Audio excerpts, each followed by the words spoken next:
Hypocrisy. Hey, what's up, guys? Welcome to Lawsplaining the Interwebs. I'm your host, Nick Rekieta of Rekieta Law, a small law firm in central Minnesota. And with me today is a very special guest who I'm excited to talk to, Team SNEED. How's it going, man? Hello, pretty good. Happy to be here. Yeah, welcome to the show. As you, I hope, are aware, I've been trying out your product. Yeah, a lot of people. I'm surprised at how many people have been doing it, actually. I was watching, who was it, Baca earlier? I guess you know her. She knew you. Yeah, she's stealing my vibe. Hours. Did she ever beat Cuck Souls? No, guys, this is, no, she didn't. She got close. This is my real voice. This ain't no modulator. Come on. Yeah, what do you think this is? You think the man who created Cuckold Simulator has to use a voice modulator? Come on. I would never try to deceive my audience. Come on. Oh man. So anyway, yeah, I guess I should properly introduce you. Team SNEED, you're the developer, right? Like I don't like that title because I don't consider myself a developer. I have no qualifications for any of this. Okay, not, you're the not game development, not the developer. You're the let's word this in 2021 language. You're the birthing person of Cuckold Simulator. Yeah, I guess you could call it that. Okay, so this is the birthing person of Cuckold Simulator, which is available on Steam. It is $1.99 and an extra 99 cents for the mask. I highly recommend everybody pick this game up. It's fun. It's in early access.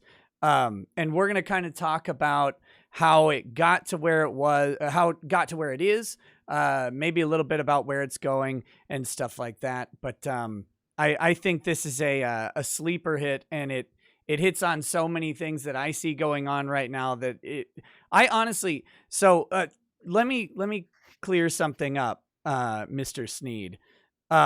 You've never watched my show before, right? Like, you don't know who I am. No. Okay. I mean, I did some little research beforehand after you messaged me. I saw you were involved with the Vic Mignogna stuff in some way. I thought that was cool, but I haven't heard you before this. So yeah, no. The reason I ask though, is because as I'm playing through this game, as I'm playing Cuckold Simulator, I am noticing some of these similarities between people I've been dealing with over the past 2 years, largely. You know, it's really an all-American story of the everyman. It really is. So many people have drawn parallels between people they know, and it's just, yeah, it's so cool now. It's crazy. That's what I came to that conclusion. I'm playing it the first day, and I'm like, this has to be one of you assholes in the chat. It has to be one of you who has made this game. There's no way. This is too close to Ron. This is exactly like him and Monica. And I don't understand what's going on. There's no way someone picked this up. And then as I was thinking about it the next day, I was like, you know what? No, I think that this guy just nails this sort of beta behavior and activity and trend that's going on right now so well that the actual people that I'm thinking of are they're just fitting the mold that exists rather than you creating the mold based on them. And that blew me away. I was like, oh God, that makes it so much worse. Yeah. Somebody told me to ask you about the full story about the Ron Twitter remote and the snack tray, by the way. Okay. I don't know any of this. I'd love to hear it. Okay, so here's the remote. Here it is right now. And it's got a special button on the bottom. And when I press it, it says, I'm going to kill a judge's kid, because this guy is, he envisions himself as some sort of weird alpha, but he's the fiance, or they might be married now. I'm not sure. I've got conflicting information of Monica Rial. She's a voice actress in the anime industry. She voices Bulma from Dragon Ball Z, if you're familiar. Do you? Yeah, yeah. Okay, yeah. So he's been her fiance for like 7 years. And he was married twice before, and he and Monica are two of the people who accused Vic Mignogna of various things. And in the course of the past couple years of going back and forth and all this stuff coming out, it turns out that Ron ended up being somewhat of an abuser of his previous two wives. At least one of them he admitted in court to hitting physically. But there were several other things that point to a level of emotional abuse. Because in this is my opinion being interjected here, but I think that is the tool of beta men, is to emotionally and manipulatively abuse people to do what you want, because you can't just be who you are and get the things that you need out of life. You have to kind of weasel your way into control over women, either through physical violence or through manipulation and threats. And so what he would do is he would threaten one of his exes while they were still married. Like, she didn't pick him up. His car was in the shop or something, and she didn't pick him up as fast as he thought she should have. And so he like calls her up and threatens to chop up her dog. And then when the judge ruled against him in a custody thing, he said he was going to kill the judge's kid, and the judge better watch out, and he was going to kill the judge and all this stuff. The guy's just a fucking weirdo, man.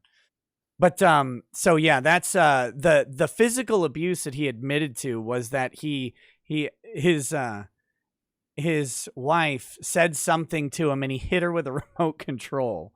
So that's been the weapon of choice. It reminds me of the meme where the Reddit guy beat his wife with the Switch and broke it. Yeah. Hopefully he asked her boyfriend for a new one after that. Yeah. But yeah, so it's all this stuff just kind of wrapped in. That's the really short, truncated story of Ron and the remote. The snack tray actually comes from a buddy of mine, Drexel, who you'd probably like quite a bit. And he used to be in the swinger life, we'll say. Oh, and okay. He was telling stories about going to various parties where they're having swing parties and guys are sitting there banging other guys' wives, and some of the guys would just kind of sit back and they would like get the other dude's Gatorade and bring them like like cured meat and sausages on snack trays. Oh my god, that's something. If you could imagine. Maybe you could put that in the game, the snack tray. I think the snack tray would go well in the game, but I'm not here to interject creative decisions onto it. Although I do have I love the community ideas. I've gotten so much from it. Like, even before it was released, I had the Discord going and I got like a couple hundred people in it just in pre-release. People were posting stuff. I'm like, yeah, actually I like that. I'm gonna add that. And I added so much of the stuff before it came out. Yeah, and there's this community, we've been dealing with these weird beta men for so long through the Vic stuff. It's been, trust me, we've got encyclopedic knowledge of cuckery going on here. It's terrible. It's something I never wanted to know existed in my entire life. But the weird thing is, it's kind of becoming we'll call it Twitter mainstream male culture, right? Like what we're seeing in your game is attitudes that are being portrayed by the boosted blue check men on Twitter and by the sort of popular male community that exists in this one space. I don't want to overinflate Twitter for what it is, but within that realm, which has become really important, it's kind of the predominant culture we're seeing. Do you have any observations about that, or like you want to talk about that? And has that factored into the game? Like, where did it come from? When I was first making the game, I intended it to just kind of be kind of like a dry exaggeration. And I was going through it, I'm like, wait, this actually isn't an exaggeration. It's just a mirror of reality. And what was so funny to me is that because it's a mirror and people enjoy it so much, even though it's just like a mirror of what's going on. Right. And that's the thing. So what made you actually make this game? Like, where one day you're sitting there doing whatever it is that you do, and I'm gonna hold off on probing too deep into who you are, for very obvious reasons with the internet. But you're doing whatever you Okay. do, and then you sit down and you go, you know what I'm gonna do? Is I'm gonna No, learn Unity. it's kind of what happened. Yeah. So I guess it was in like it was 2019. I had an idea. I'm like, you know what? I'm gonna make a game today. So I download Unity. I'm fucking around with it. I'm just learning the stuff. I made two really shitty games. They're on Steam, but I just associated them from my account because they're not good. But if you Okay. dig around, you can still find them. But they're really not good. Don't get them anyway. So after that, I'm like, okay, I know a little about Unity now. What am I going to do? So I'm like, huh. So I made the model, the original Cuckold model. It was actually supposed to be an incel model. But then I'm like, well, I don't feel like I can make a good game out of an incel right now. I'm not really good at it. So I just morphed it into the Cuckold model and I came up with Cuckold Simulator. So I've got a house off the Unity store. It's the House Party house. A bunch of people have recognized it. It's in like 5 different mainstream games at this point. I got the house, I got the cuckold. I'm like, all right, I can make a scene out of this. So I model up Tyrone, I model up the wife, I model up the baby. I do the initial scene, and I send it off to my friends as a joke. I'm like, hey guys, look at this intro to this game. They thought it was funny, so I kept going with it. And then at some point, I realized, oh shit, I've spent like 20 hours doing this, and I probably have what a real game dev could make in like an hour. But I'm like, okay, I'm too deep. I gotta publish this. So I go to Steam. I buy the $100 credit to set up the store page, and then I didn't finish it. This is in 2019. I'm like, well, this is too much. I'm in over my head. I'm not going to be able to do this. So I let it sit there. In 2020, I picked it up again, and I quickly abandoned it because I looked at the code I made. I'm like, ah, shit, this is all spaghetti code. I don't know what I was doing a year ago. So I put that down quickly, and then sometime this year, after all this COVID shit, I'm like, well, I got a lot of free time now. I'm gonna pick this up again. So I did that probably back in January, and then finally finished the store page like 2 years later and put it up. And that's the story of it. That's ridiculous. So, do you have coding experience at all, or was this Um, entirely on the fly learning? not, I mean, not really. I couldn't get a job as a developer. If that's what you're asking. Sure, I but can did do you like do little like hobbyist hobby? projects here and there. Yeah, so you did some Yeah, I mean hobby here and there, coding but and stuff. it's like all spaghetti code, personal use, like nothing you would ever want to show to employer or put out into the real world. I don't have any experience in that. No, Gotcha. I just everything I do right now is just on the fly. Okay, so I want to go back. Your initial idea was Incel Simulator, and Elliot Rodger took away any incel games that were even possible to make. But like, what was your Yeah. what was your original vision like for that? Like, You know, I I didn't really have any. I was just going through like this kind of manic phase. I'm like, oh, I should run model of an incel because I figured out you could use a chin slider. I'm like, I can make a dude with a weak chin. This is funny. So I spent so much time with that. I love the model. I'm like, man, I got to do something with this. What can I morph this into? And I settled on the Cuckold Simulator because I figured there's just so much you can build around it. It just goes infinite. so you're telling me a chin slider is what is responsible ultimately for this game? Yeah, kind of. Yeah. If it wasn't for the chin slider, I'm so attached to the character model. When I go to the store page and I just see the bright yellow background with the weak ass chin contrasting against it, I laugh every time. Oh, dude, it's riotous. So Yeah. do you have plans to make a Chad Man game or something where you have just this giant chin hanging out? I was thinking, I don't know if he's worth it, but at least some people were floating around the idea of like a redemption arc for Cuckold, and somebody mentioned like, oh, you should Oh, let him get Chad surgery, have him I get a chin. I have some real consequence choice role playing ideas that I want to float by you, but as we get through Okay. this, because I do want to find out like where the game's going. Like I'm hoping you're seeing success on Steam, and that success is enough to make you want to like keep pursuing making the game, because I genuinely I've played about 5 hours and I have not laughed that hard playing a video game in years. Like, it Yeah, no, is. I troll all the streams on Twitch. I get a notification when somebody goes live with it, and just like in like the first 30 seconds, people are laughing. That makes me really happy. But I mean, the Steam sales have been good, definitely more than I ever expected. Like when I first finished the game, I'm like, well, maybe I can just like recoup my $100 or whatever, maybe make a little bit here. But like the sales numbers have been higher than I ever thought they'd be. Not enough to make me rich or anything. Obviously, I mean, I made the game like $2 just because I just wanted people to play it. But Yeah. it's No, it's it's definitely got way more traction than I thought. Like I got 2,000 some people in my Discord right now, which is incredible. well, and I think it's got potential to keep growing too. So that's why I'm hoping there's Yeah, more. no, I got this whole spreadsheet. I got this whole spreadsheet. It's totally disorganized and everything. But anytime I get an idea or somebody puts an idea that I like, I just put it in there, and it's like 10 pages long at this point. So I mean, I definitely got plenty of stuff to work with. Obviously, my biggest roadblocks is my, I guess you say, lack of technical skills. Because, like I said, I'm not a developer in any sense of the word. So I have a lot of ideas, but actually putting those into action just by myself, it's a little different. Because right now I'm working with the models, the sound, the coding, like literally everything I have to do, and I don't know nearly enough about all of it. So it's a little bit of a struggle sometimes. Sure, sure. Well, I have a question that came from a friend of mine who kind of runs in a different circle. I don't want to be too detailed about it, but he was curious if you have. Let me find that question specifically so I ask it correctly, because kind of how you are with coding, I am with everything. So I want to make sure I say the right thing.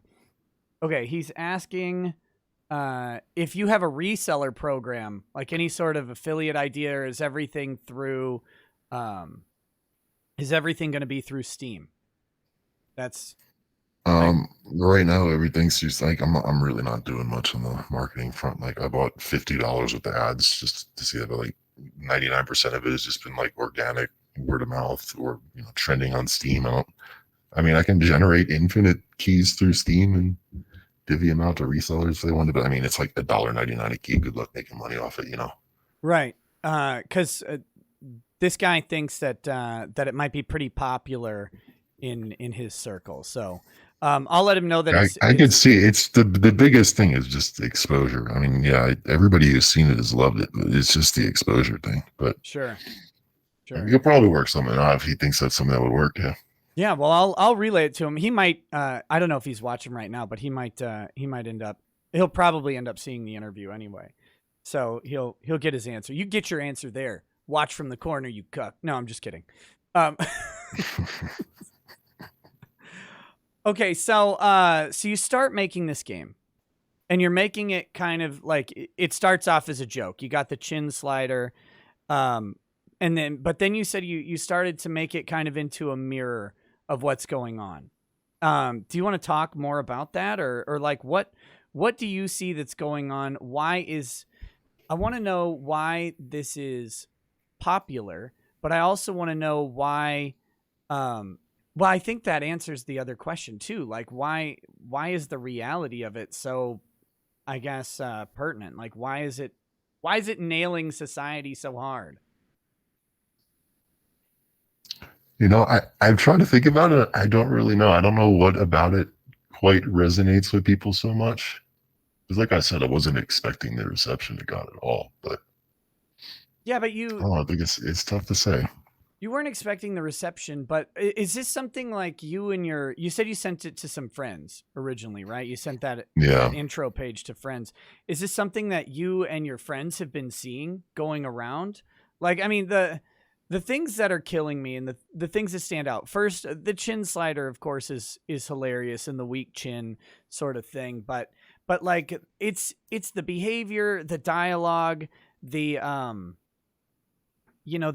this sort of mainstream adoption of cuckoldry. Like cuck pornography is growing in popularity. There's all this effeminization. Is this something that was just kind of on your radar or on the radar of your friends groups? Like where was this inspiration coming from? Because I'm telling you, like, you've nailed it. That's the funniest part. Is Yeah, I know people in real life, I don't want to say based off them, but Gotcha. definitely inspired by. And I guess since 2 years since I started making this, it's only been getting worse. And we're at the point where we're just real life's so ridiculous you can just take it one for one and make a game out of it, and people find it funny. Right. And that's some of the stuff, like the mask stuff is so good. The stupid selfie button is also The selfie button was actually, I added that literally 2 hours before I released it on Steam, and it's that ended up being like one of the most popular features. And another one of the was the in-game web browser. oh my That god. was like this. That was the second thing I worked on after the opening scene. I'm like, man, I need Reddit in game. This needs to happen. I had so much trouble with the web browser because I don't know what the hell I'm doing, and I was using Chromium Sure. embedded framework, and historically that's been used in a lot of malware. So a lot of antivirus programs don't like it. So that was giving me problems when I released it. People were like, I can't install the game or anything because the antiviruses were blacklisting it, and it was a whole thing. But I think I got them mostly working now for like 98% of people. But I'm so attached to those stupid little features. I think they just pull the whole thing together. No, they definitely do. When you sit down at that computer the first time and he says, "I'm going to go to my favorite website, Reddit." And you're like, "Oh Christ, of course it is." And then it opens up and you're like, "Wait a minute. Is this live Reddit?" Yeah, wait, this is real. And they go scroll and you just see their eyes light up. Like, wow, it's such a simple concept too. You just put a fucking web browser in a game, and people love it. It's so simple, but I don't think I've seen it done anywhere else before. Yeah, it never even occurred to me that it would be a thing. So my follow-up Yeah. question on the browser is, are you going to try and add like live video functionality? Cuz like one of the other hilarious aspect of the browser is that Deshaun watches Amaranth on Twitch. And Yeah, that so when I first made it 2 years ago, the web browser actually worked on Twitch. And then at some point they switched to the X264 codec, which is proprietary, and you have to pay for a license to mm, use it. And that's why it doesn't work. Because if you go to like Mixer in the browser, which I had for a while back when the Twitch Mixer thing was going on, when they were buying out like Ninja and stuff, I had the TV just playing Ninja, and like that was working just fine. And then that died, so I'm like, all right, I got to put it back to Twitch. And of course, the only thing that works on Twitch is the chat. But sure. I So might buy a license. I don't know what if it'd be worth it, but I might buy one. out of curiosity, cuz I have no idea, what does a license for that cost? I haven't looked it up, honestly. There's also the matter of, can I functionally implement it within the game? Because Right. I'm not a developer, so that's 'Cause that's another problem. I will crowdfund I that don't I license don't think for it you. costs I don't think it costs too much though. I don't think it Whatever it costs too is, I will crowdfund it. I will pay for it. I don't care. I will donate to the cause to get that video functionality in the browser and on the much. All right, TV. you got to get the crowdfunder for a developer and the license, and we're good.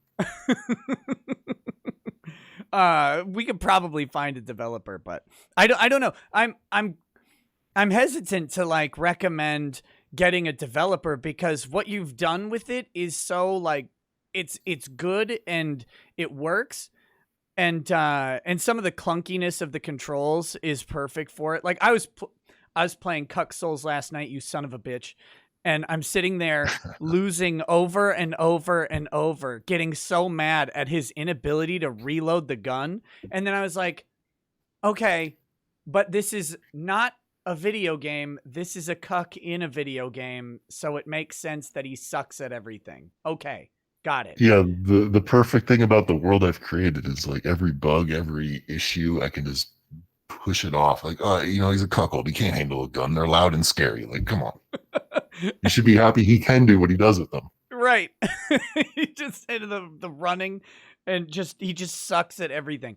But I will say though, I was cursing your name a couple times when I'm sitting there trying to reload, and there's some timing and I don't have it figured out, but if you're reloading and you roll at a specific point in the reload, it cancels the reload rather than finishing it. And I'm screaming at you. I'm like, "Argh!" I was so mad. Is that encounter winnable? Have you beaten it? Like, Yeah, I mean, so I actually put out just a little nerf patch today, oh probably like no. 3%. 3% across the board, nothing too major, mostly to decrease. There's a lot of RNG elements in like phase 4. But I did make, like, I don't play test my stuff. That's like part of my style. I just push it out and, oh no, there's a massive bug. I have to push out another build. That's been like a recurring thing since day one. But I actually tested this one. I killed her like 3 times before I put it out. And then I put out the nerf today and somebody beat it like 2 hours later. So that was the first kill.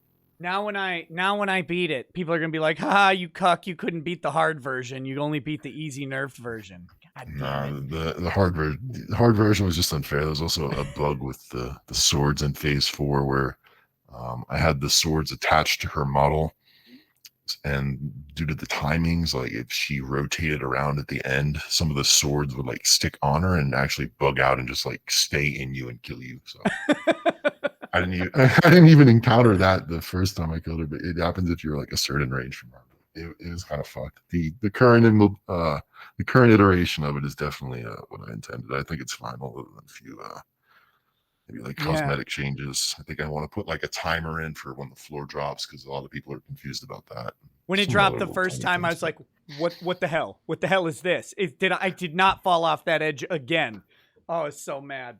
But see, so my camera actually my camera runs on a battery and a USB power, but over the course of enough streaming, it'll run out. And so it actually killed at the end of the night. I'd been playing for a while yesterday. And so then I went over to Baka's stream, who was making fun of me for not being able to beat it, although she couldn't either. Ha! And she tried hard. I'll give her that. She did. She did. But so I was watching, and I learned something on that stream, and I was like, "Oh, I think I could beat it," but I didn't have the energy, and my camera was out, so I didn't want to fire my stream back up. But I thought I had it figured out last night. I didn't realize when I was first playing it that if you keep doing damage, you do more damage per shot to her as long as the green bar doesn't catch up to the life bar. Right? Like it's an escalating. No, somebody else said that, but that's not a thing. Really? The other life bar is just a visual. Yeah, I like that mechanic though. And another mechanic somebody thought was, they thought the reflect shield was like a Medusa effect, where if you looked at her, you took damage. That wasn't it, but I like the idea, and I'm probably going to use it if I make like a Cuck Souls 2 or something. But no, the only changes with the damage is if you get really close, it can scale up a little bit. Nothing insane. It goes from like 17 to 21 per bullet. Yeah, I noticed that the closer you were, the more damage you did. And if you're really far away, I didn't know if it was accuracy or damage related, but it would take four rounds to knock down a sword rather than 3 in a burst. So no, it's just 2 up close or 3 at range. But yeah, the recoil gets you, so you kind of have to do like 4 or 5 if you're super low. Yeah. Oh man. Well, needless to say, I was playing the hell out of that last night. I got at one point, when I first got to the reflect shield, I was like, I'm going to win. And then that yellow crap came out. I fired a couple rounds and died immediately. I was so mad. And then I got really close on one of my last attempts. And then it was just too late. It was just too late. But, okay. I want to go in. There's some questions that have come in from the chat. So I want to go ahead and address some of those, if that's cool with you. And yeah, sure.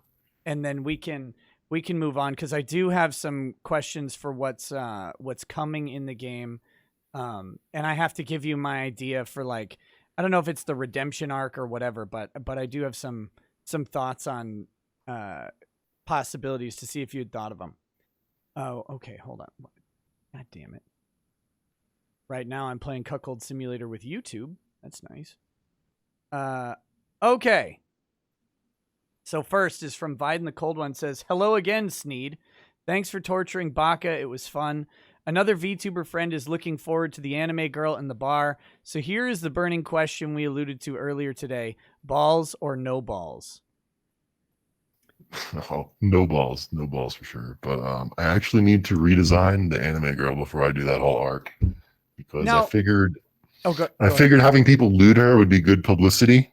But she's currently not lootable. The model's too plain. It's not good. It needs to be totally redone, and then we'll do it.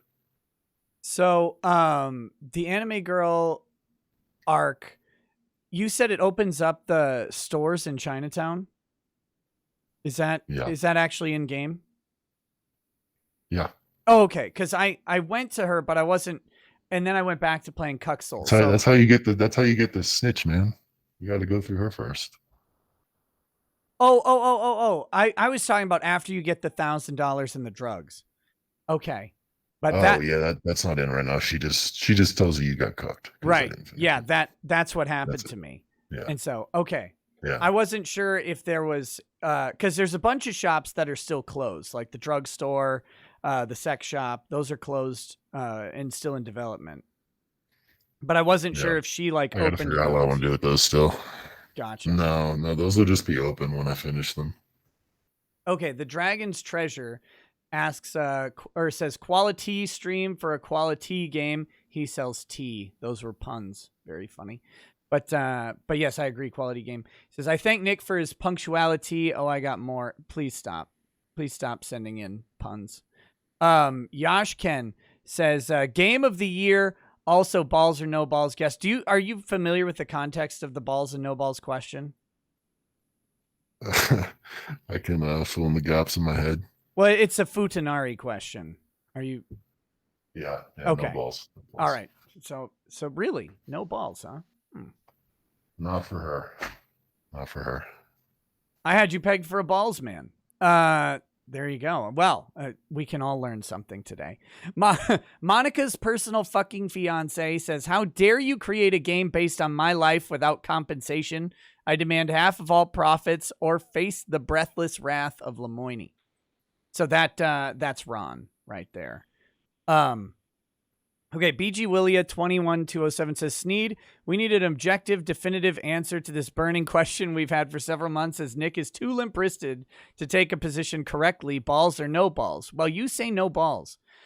I'm just surprised, man. Like, I figured, if there's going to be a shaft there, you got to have balls. Like, it just doesn't seem right. Why does everyone want there to be balls there?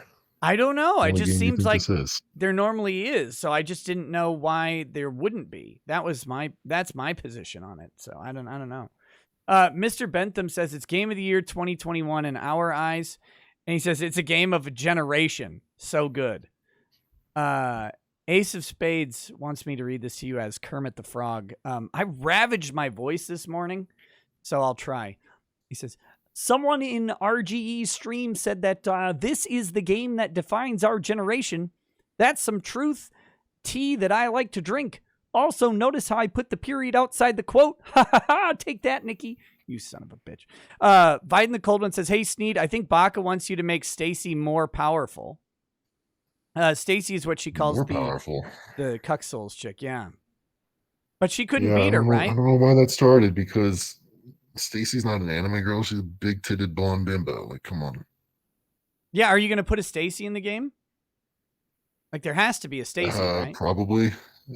Like, if Chad goes in, Stacy has to go in. It's a package deal.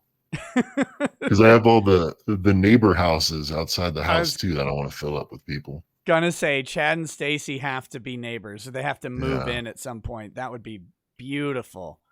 Kiwi Goes Live says, hey, SNEED, do you have any plans to add a $60 DLC to the game so I can pay you what you deserve for this masterpiece? Seriously, I'm gifting this to all my friends, and I'm excited to see what you do next. So I like the idea of memeing through DLCs like I have with the mask, but they do approve the pricing for those individually. So I do not think I could get a $60 DLC approved. Then you can feel free to give me $60 on Patreon if you would like. You need to do $61 DLCs. Yeah. Yeah, no, I was gonna just flood it with DLC, like, oh, you can buy a cool hat for Cuckold, or you could buy a cool shirt for Cuckold. I think just you have to mock the microtransaction shit you got going on now, and I process. Okay, chill out, Chad. It's mostly to make a statement. Just a second. We had a little bandwidth hiccup, so one moment. Uh-oh. It's back. It's stabilized now, but the chat has a Spurgtastic response to a minor buffering. Cause to be fair, the other day when that happened, it shut down my stream for like 20 minutes. So that was great. But yeah, I think that's millions of DLCs is perfect for the meta of the Cuckold Simulator, right? Like Yeah, definitely. I almost feel like he should have a phone that you can buy apps for as DLC, like a mini phone app store for different stupid stuff. Like yeah, I don't know, like a grinder app so that he can get new guys for his wife or whatever. That'd be funny. New bulls, yeah. Little bull finding out. Yeah, what are Because the Tyrone's in jail. I'm not sure if I want to keep him in jail or make a jailhouse arc where he goes and argues for conjugals on behalf of his wife. Well, I noticed she's gone, so I figured she's at the jail visiting Yeah, Tyrone all the time. I forgot to model her in, but I'm just gonna play it off as she's either visiting Tyrone or having a little mental break right now. She'll be back though. What are the bullfighters called? What's their name of them? The Matadors? Yeah, Matador. That should be the app, right? Matador. I can see it, yeah. Where he pulls in new bulls for the whale. God, that'd be funny. Okay, so I do just generally, like you mentioned that you have a spreadsheet of ideas and stuff. Right now you've got one block of a neighborhood with several houses, and then at the end of the streets it's blocked off. Like how far do you envision taking the story of the game? I mean, right now, outside of the mini games, you've got basically like a 4 or 5 hour game, right? With unlocking kind of what's there. And then you have quite a bit of replayability with the mini games, for fun and stuff. But do you envision this being like a 20-hour game, a 60-hour game? Like, do you have kind of what's on your mind with it? I don't know. At this point, I feel like I just take it as far as I guess people want to see it go. As long as I can take in enough money to make it worth my time. Obviously, not going to make a ton, but I find it very fun. So as long as people are playing it, I'll keep making stuff for it. Okay. But honestly, when I make this, I plan about 5 minutes into the future. So it's all very sporadic and kind of manic in a way. It's kind of like ad lib. Yeah, and it has that feel to it, but it's got so much room for different stuff. Like there's the boss. You can't go in the boss's office, so there's something to do there. Obviously, there's all sorts of stuff that can play out with the workplace. And then Tyrone's in prison, so there's prison stuff. So I was curious, do you have any inkling of a hockey mask time arc for the Cuck? Like we talked about a redemption arc earlier. That's where the Cuck realizes. The problem with that is it would that might just like end the game, So I feel like if I do that, it would be like the final patch. Right. Yeah, I could just have like splitting storylines of sorts, because I don't have the gun coded in for Tyrone yet, but I was thinking just having a bad end where he goes out there with the gun and gets into a confrontation and then he just dies, and that's your bad end. That would be terrible. It'd be worse if Tyrone was just driving the Cuck somewhere and got pulled over for a taillight out and then died from that too. Jesus. There's all sorts of ways. On point. We can't do that. That's true. Yeah, there's so many different places to go with it. So I was just kind of curious where you were thinking. I think a redemption arc might be interesting, but I think in the same way that'd be like the end of the game too, right? Like if he goes and gets Chad surgery and gets a chin implant. So I was thinking for the redemption arc, the ending for that would be just a replaying of the opening scene, but he opens the door and instead of Tyrone Jr., it's his own child with his own wife upstairs without the bull there. Oh, okay. But obviously that would end the game on the spot. So I don't think you can do that anytime soon. Right. Yeah, that would be that, and it's almost like that's too good of an ending for this guy. Like Like Yeah, I kind of feel like he doesn't deserve it. I don't think he deserves it. He's too far lost. he I doesn't don't think he deserve can be anything. rehabilitated, man. I really don't. Oh my god. The Biden Harris bumper sticker killed me too. Like that was just uh I'm surprised he's not driving a Prius though. You know, I got that a lot. Is somebody told me to put in an arc where he trades in his Audi for either a Prius or a smart car, which I might end up doing. But it's just a matter of I had that model already. I didn't feel like getting another one, Why paying did you for another pick one. So why did you pick an Audi? it came with the it came with the house. That's the only reason why. uh okay. So yeah, got it.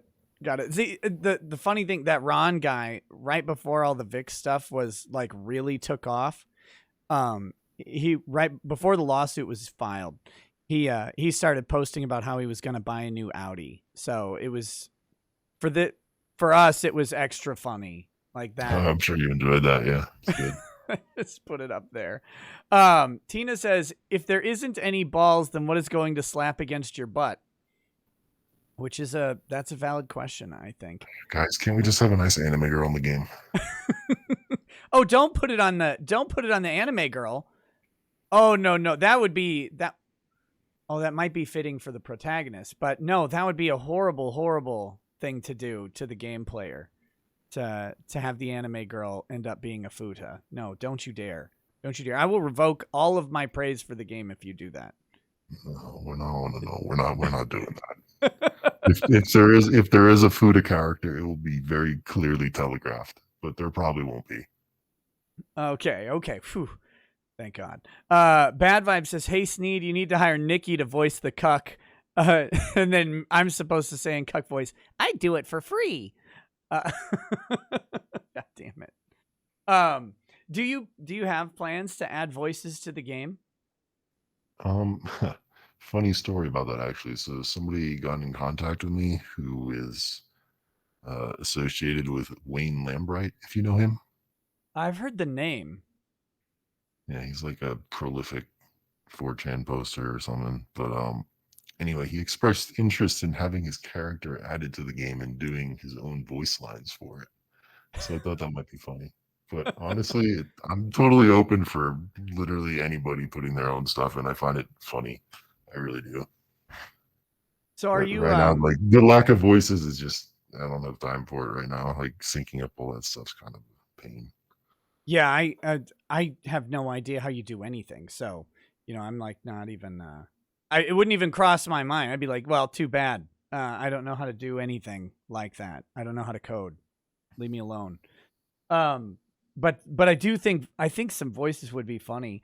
So do you have a plan for like accepting user suggestions or content, like mods or whatever? Like, what if someone goes in Unity and builds, like an area for the game? Is there a place for stuff like that, or do you have any plans for anything? Is that in your Discord? Should we link your Discord? Yeah, Like, there's some of that going on in the Discord. I mean, Unity's pretty modular, especially with the way I've set the game up. And like, if somebody made something, I'd be thrilled to put it in the game. Like, I've been like trying to get people to put their own stuff in the game. I don't even care if it's self promo. I just like the idea of it, like the whole community, like building a game sort of thing.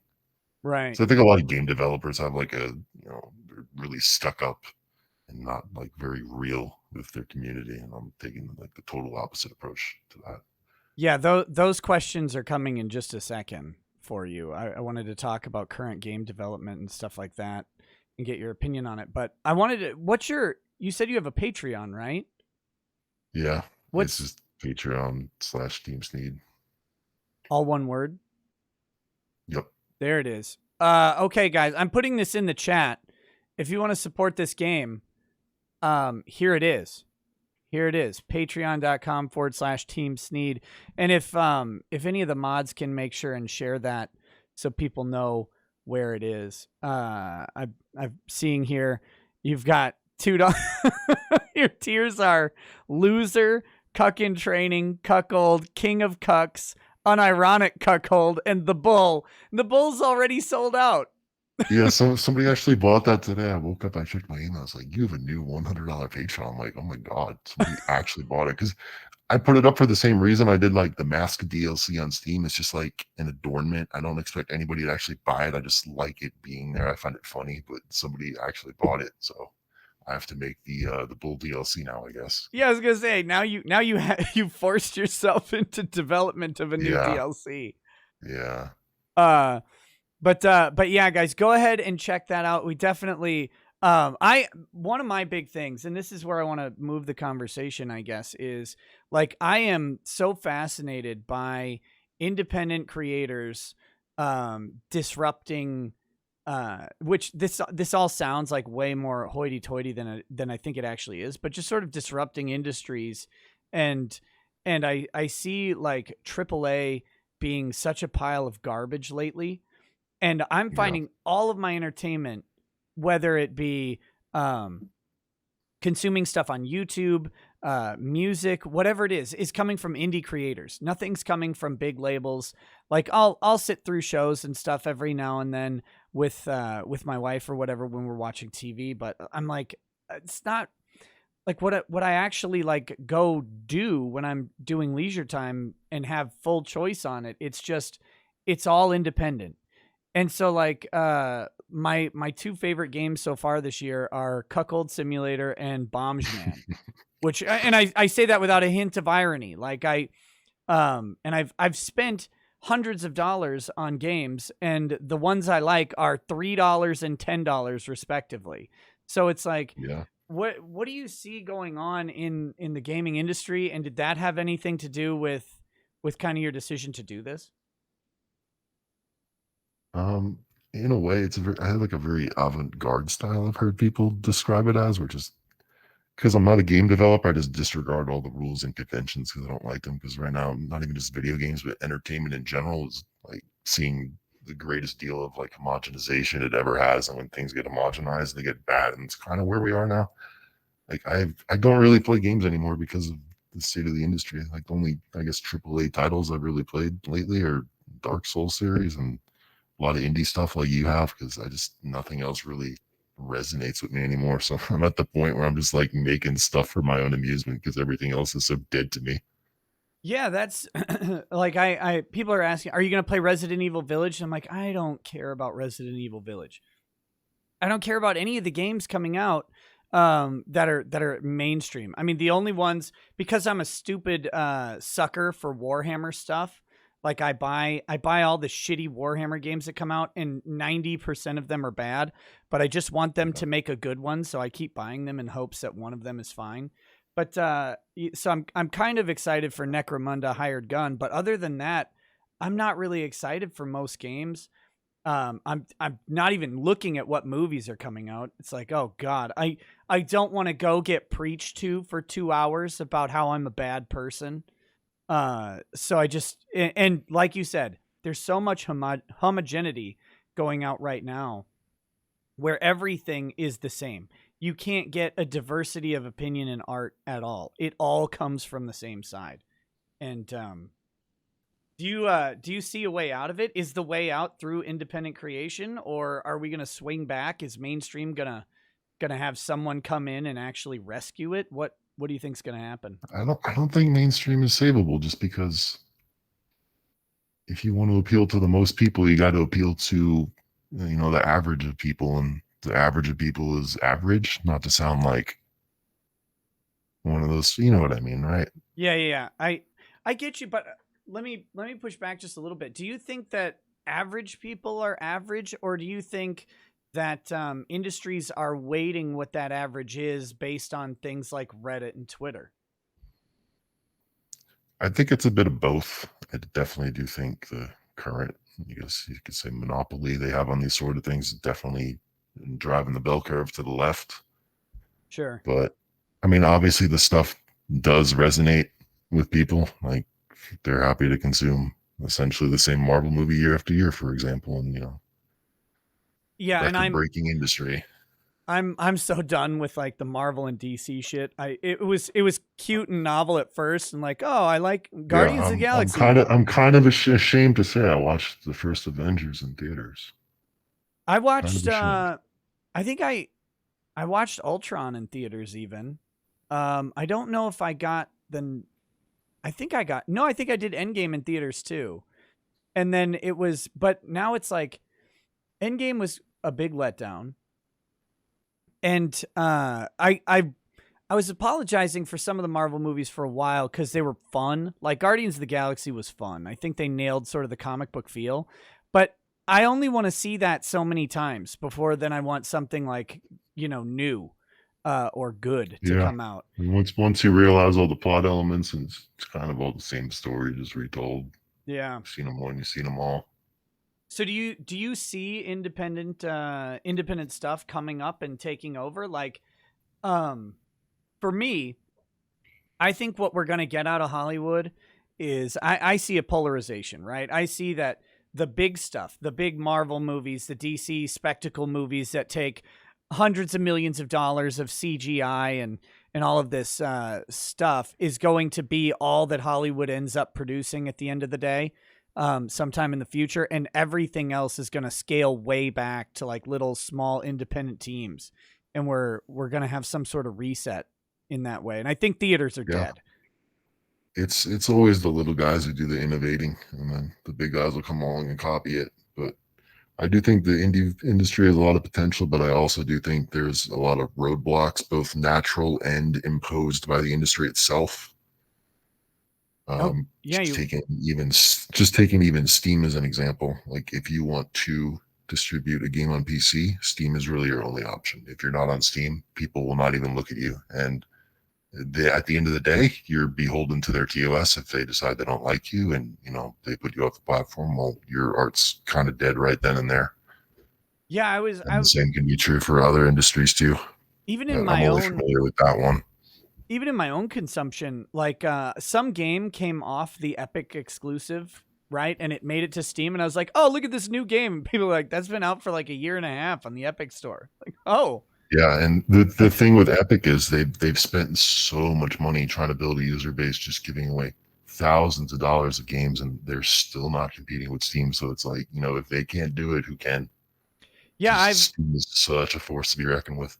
the only people who seem to have, to me, like a sort of a, and I think it's all in their philosophy. Although I don't know if it's still true anymore. Is GOG, because they did the GOG is good, but their onboarding procedure very difficult. Like if you want to get your game on there, it has to already have a market. If you're just a new game coming on, you're out of luck in that regard. Oh, that seems stupid. Yeah. It's like, Yeah. and of course I don't know There's anything. not really a lot for indie games right now. It's like Steam or bust. You got like Itch too, but I mean Itch has its own problems, and it's not really a marketplace. People go there for free games, so Yeah. it's kind of rough. Well, hopefully that starts to change. Like eventually, I think, like you said, it's always some independent person is going to come and disrupt the industry at some point. Yep.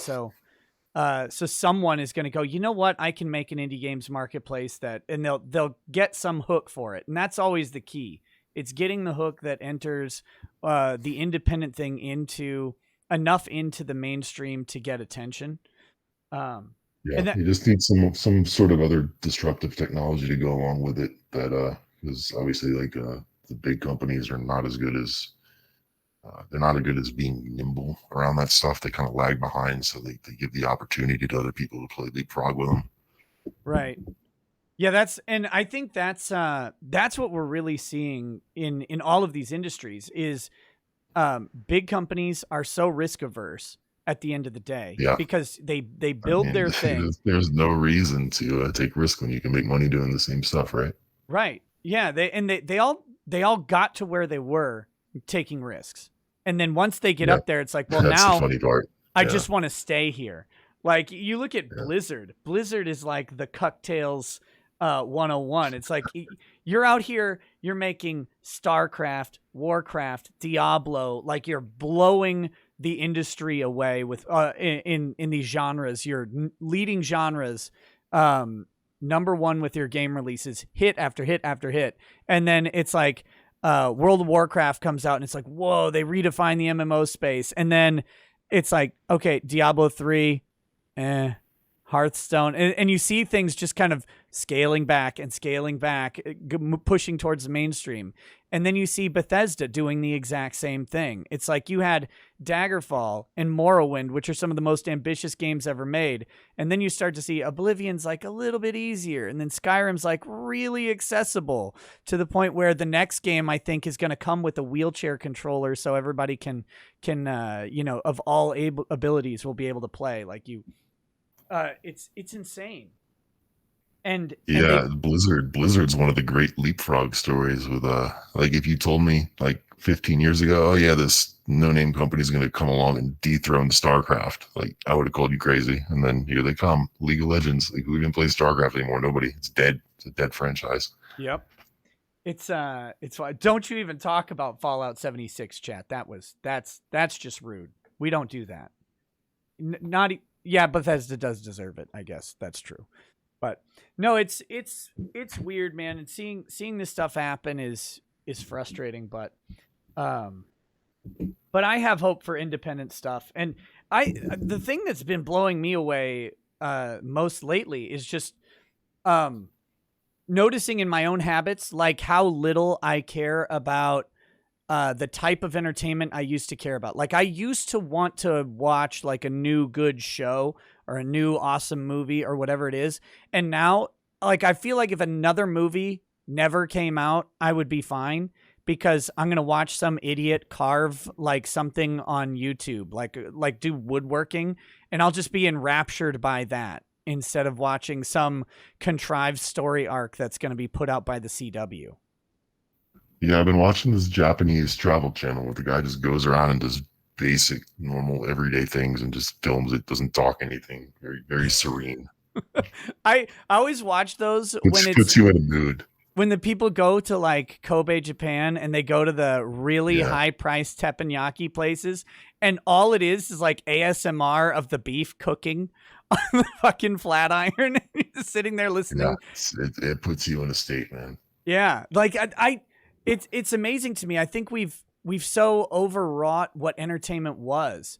And that's why, and again, it's why I'm going to come back to Cuckold Simulator and Bombshman, these like very basic element games, but they're hitting the things where people are put into a state.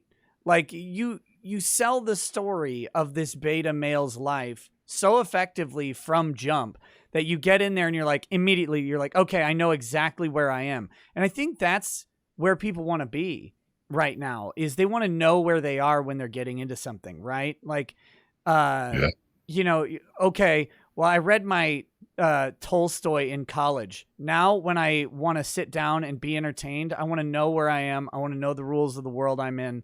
And then I want those rules to be consistent and make me laugh or make me smile or make me sad. And that's about it. I don't think we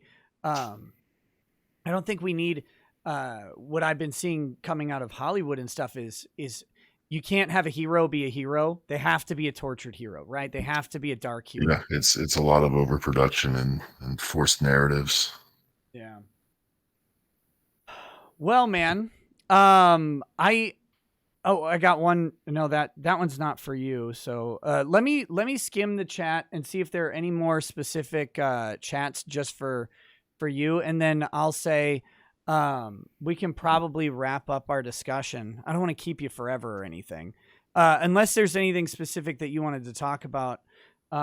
We can do that too, but I want to make sure and get the questions out here that are there. So Wolfgang Deo says, Trump says Team SNEED is the best game birthing persons. No one has ever done what he has, as amazing as he has. All those that do not enjoy this game are from China and are fake news. I endorse Cuckold Simulator, Life of Biden and Soye. Thank you, Wolfgang Deo. Very, very beautiful. Let's see. Joseph Gonzalez says, how much time to beat Cuck Souls? Love the game. I think that's up to you, right? Like, that's up to the player. For me, it's too much time. Yeah. I'm going to do it. The guy who got the first kill, I think he logged 2.5 hours. So it's not terrible. Who was it? I want to go fight him IRL because I'm really pissed off that I wasn't first. I have him on the Discord. I forgot his name already. Where is it? Osselgarth. That's it. Okay, well, I'm coming for him. Wolfgang says, Technically, he's second. I was first. Don't forget that. "Oh yeah, but you cheated because Yeah, I got insider knowledge. It's kind of unfair. and early I access." know all the hitboxes and all this stuff. Yeah. Wolfgang Deo says, "Fusion of Bombsman meets Cuck Sim." He also SNEED, balls or no balls. We answered that. The Physicality channel says, "Why is he using a voice filter? Lame." Oh man. You aren't using a voice filter, you said. So Yeah, it's my real voice. Why are you guys making fun of it? Come on. come on, guys. Rude. Ghost Ravenstorm says, "SNEED, look into WebRTC for Unity to do peer-to-peer video streaming. Currently using at work on a sim project." So WebRTC for Unity, I guess. I guess that's in related to the browser. Yeah, probably. William Smith says, "Super Chat hates self-plugs, but what I've been doing on my YouTube channel is reading aloud my low-key far-right fantasy war novel and performing the characters. I call the format a video book. I have no faith in trad publishing." Very cool. Heinrich Berndowski says, "The day the T-Cuck sods off with his overpriced deals will never be too soon. F&M forever. P.S. YouTube doesn't allow the word cuck, funnily enough." But you just said the word cuck. You put it in quotes. Maybe that helped you.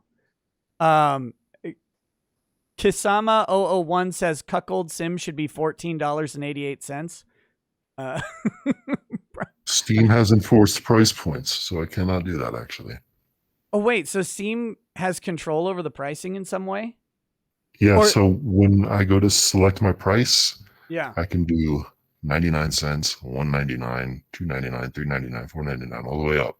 It's all increments of 99 at specific breakpoints. You can't just choose your own price. You have to select one of their pre-approved ones.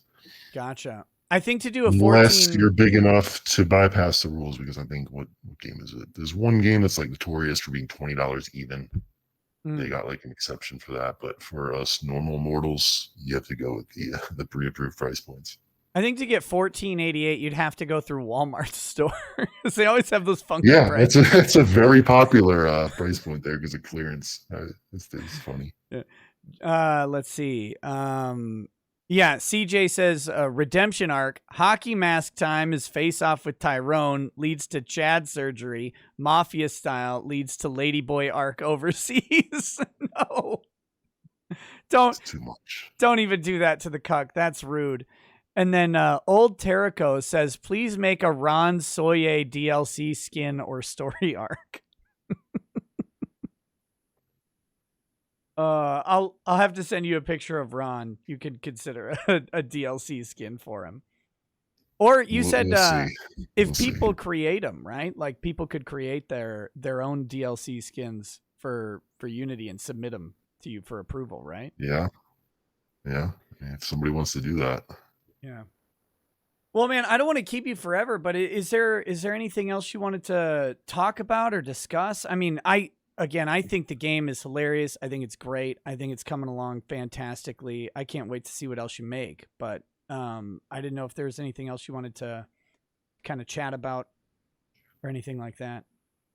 I think we hit all the bases. Yeah. Over an hour. Yeah. Yeah. Well, it's we had a lot to discuss. Yeah. But all right. Well, I guess I'll let you go. I really appreciate you coming on. By the way, you got an invitation from the Communist on Twitter, I think. He invited you to come on the show, and it was right after I saw that. I was like, no, I have to have him on the show first. But that's the Dick show. I didn't see that. I gotta check my my things. That's the Dick show. He does. I don't ignore anybody. I talk to everybody. Definitely check him out. I think it'd be a great show to go on. It's Dick Masterson. He's hilarious. His shows, he records on Sundays generally. So, I'd say follow up with him. I think you're going to find a lot of that audience would really like your game too. So, all right. Yeah, I'll look into that. Should be good. Sure. All right, man. Well, oh wait, EGP Production says, "Is there any plans on a journalist mode?" a lot of people posted that game journalist mode. If I can find a compelling way to sell it, maybe. Well, I think the funny game journalist mode would be your character gets a job as a games journalist or something like that, right? Like, so I didn't even realize that that's what they were talking about, like the journalist mode being easy mode for the game. But I was thinking a journalist DLC arc where the cuck becomes a journalist as a job. That's Yeah, where my there's like brain a went. million directions you could take that. Oh my God, that'd be funny. It's Thought-provoking just says, time. I don't have enough time for all these ideas. yeah, maybe you should hire a developer or find a volunteer You one know, or I don't, something. I don't, I don't think any developer can make sense of this mess I've put together. Thought It pro- needs an instruction manual. It's so bad. Thought-provoking says we need some It's Ma'am action in the game with a golf club. You have an It's Ma'am in the game, right? The Yeah, the whore the who drug sells the dealer. drugs. Yeah. Yeah, it's a very diverse cast actually. There's only like 8 characters in it. I got whites, I got blacks, I got Asians, 2 types of Asians. Yeah. There's a lot going on there with There's how only little one there white is. male too. Yeah, So, and best of all, he's the most loathsome character in the entire game. He's awful. oh wait, no, there's another one, the bouncer. I forgot about the bouncer. Yeah, he's just a Viking though. Right. Literally a Viking model. It was supposed to be a placeholder, but I never replaced it. Well, it works. I like that he's in a skirt too. It makes it makes it just a little bit better. The Almighty Lolly says, when can we get a Boogie 2988 DLC with mobility scooter physics and a shootout with police at the end? Oh, that would be funny though. If you went to the neighbor's house and Boogie answered with a gun. It's just Boogie with the gun. I like it. That's it. The door opens. It's like, I got like 5 neighbor slots. I only got ideas for about 3 of them, so we got 2 open. There you go. One's just Boogie Fat with a man with a gun. gun. Bitter Brian says blackface lawyer DLC. Hey now, you better stop. Okay, what about an iDubbbz DLC? Have you considered an iDubbbz? I don't know about that. I'm kind of leery about putting real people in. Yeah, you gotta be really careful, I think. It has to be like South Park parody territory. Right. Well, I mean, there's plenty to parody with him and Anissa or whatever. But Yeah. But all right, man. Like I said, I don't want to keep you too long. Thank you so much for coming on. It's been a real pleasure talking to you, playing the game. I can't wait to see where it goes from here. So, everybody, make sure to check out the Patreon for Team SNEED. Follow it and support the development of this beautiful game. I'm gonna go make a pledge on there tonight as well. So, should be fun. Should be fun stuff. Yeah. Thanks for having me. This has been a blast. I'm really happy that so many people enjoy the game. Yeah, man. Keep So it I wanted going. when I created Just it. Just Thank keep you. it going. It's great. All right, man. Well, you have a good night. Yeah, you too. All right. Peace.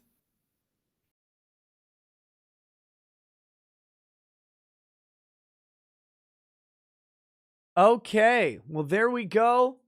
There is Mr. Team SNEED. That was great. I unironically find the game to be an absolute blast, and I want nothing more than unbridled success for it. The guy behind it seems pretty down to earth. I didn't want to get too personal with with his personal. I would love to know everything about someone, like how did you get to be who you are? How'd you get to be where you are? But I didn't want to. He made a game that has the potential to make a bunch of people really mad. And so which is a shame, because the only thing you should get out of playing that game is pure joy. But the ridiculous climate that we're in is one where I am hesitant to dig into anybody's personal sort of details on that. So, so he seems really cool. Hopefully I can talk to him again in the future as things develop with that. And yeah, I think it's a great project. So So guys, we're now at a weird transition point in the show. And it's a weird transition point because I don't know how much longer I can actually do a show tonight, and I'll tell you why. I didn't do any YouTube videos today, and I had to cancel Live Chat Wednesday because I went to bed. I finished playing the Cuck Sim last night, and I went upstairs and I got in my hot tub for a little bit, watched the sunrise. It was great. I then went to bed at like 6 a.m. And at 8, I woke up with something in my throat. It felt like, I hate to put it this way, but like when you throw up and you get that stomach acid feeling in your throat? I woke up with that stuck in a spot in my throat, and it was making me cough so hard that it just tore up I could feel my throat just ripping up as we went. And so I was sitting there dying. I don't know what the hell happened, but was it a dildo? No. It would have been a much nicer explanation if there was something I could do, but it was just this nasty acidic feeling, almost like reflux or something. But then it made me cough so much that my throat just ripped up. And in the morning, I couldn't even talk. I sounded like this. And so I spent all day. I didn't talk at all today until about 8 o'clock. I was no words because I had this interview. I wanted to do the interview so badly. I didn't want to reschedule it. And if I didn't have the interview tonight, I probably would have canceled the show. So I don't know how much longer I'm going to keep going tonight because my voice is still kind of haggard. I don't know if you can hear it. I probably sound just as stupid as normal. But it was a very, very unpleasant morning and early part of the day. So we'll see. I don't know. I don't know if we can keep going. I got to hit a vest streak. You guys aren't hitting the vest, and so if we're not even getting the vest out, that's sad. No, I'm just kidding. I'm joking. That is entirely a joke. Making complete jokes here, but no. It was. I've never had it before, so I don't know what was up with that. I don't have a fever. I don't feel bad. It was just my voice was just pillaged from the coughing. So I also didn't. I should have snorted. Damn, I should have snorted. But yeah, but we'll go a little bit longer. There's some super chats to go through. There's probably some stuff to talk about. What's going on in the world? I don't even know. I was asleep most of the day. So I missed most of it. Oh, we could look at that. We could look at this real quick.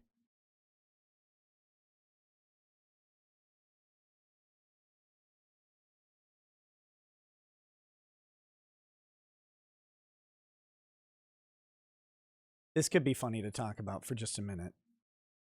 We could talk about another thing too. Triller took another L in court today. So that's good. Guys, I get so many I don't usually thank you for the recommendations on acid reflux. I normally don't have it. I normally don't have anything like it, that's why it was so surprising. So, if it happens again, I will, but I mean, I've been alive for 39 years and never had that thing in the morning. So, I'm not too concerned that I'll have it again. I think it must have just been a mistake, or I swallowed like a tick or something like that. But yeah, I have preemptively poured my 1,000 likes drink, but we'll see if we get there. And speaking of begging, since I'm begging for likes, let's look at this real quick. I don't know if you guys are familiar with Dexerto.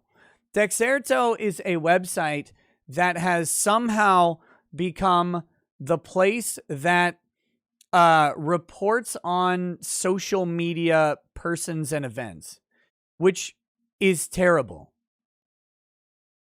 That's all they do, like, that I can tell. Dexerto, they report on what's happening on Twitch.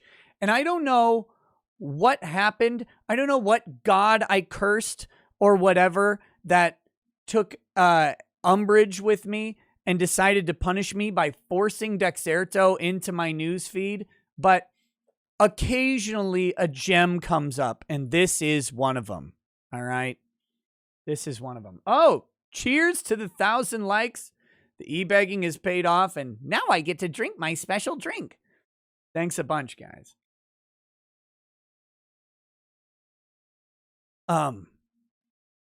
Woo. Still a little raw back there, so that's good. Twitch streamer DarkSidePhil criticized for begging for donations after losing partnership. Longtime Twitch streamer DarkSidePhil has lost his partnership on the platform and as a result threatened to leave it permanently unless his community can support him with enough donations. Look, if you guys don't pay me enough, I'm going to leave Twitch. What? What a weird threat that is. This is why DSP is so fascinating. This is why he's so fascinating. His perspective is, if you guys don't pay me, I will leave so you can't pay me. I don't get it. But I love it. I love this guy. I want him to live forever through all of the internet. I want him to somehow survive. I want the government to subsidize his Twitch stream. Like, look, U.S. government, just spot him $100 a day so that the stream only works half as hard to get him through. Just help us out. We need to keep him around. Even dedicated fans of the streamer have criticized his actions since losing his partnerships, with one viewer who had donated over 25,000 bits banned for not wanting to use PayPal to make a donation. Ah, man, I don't want to use PayPal. Get out. Get out. You give me $250. Get out. How is this your perspective? Oh, it's perfect. Midwest Rail Fan says DSP is like that itch you come back with from Vegas that never goes away.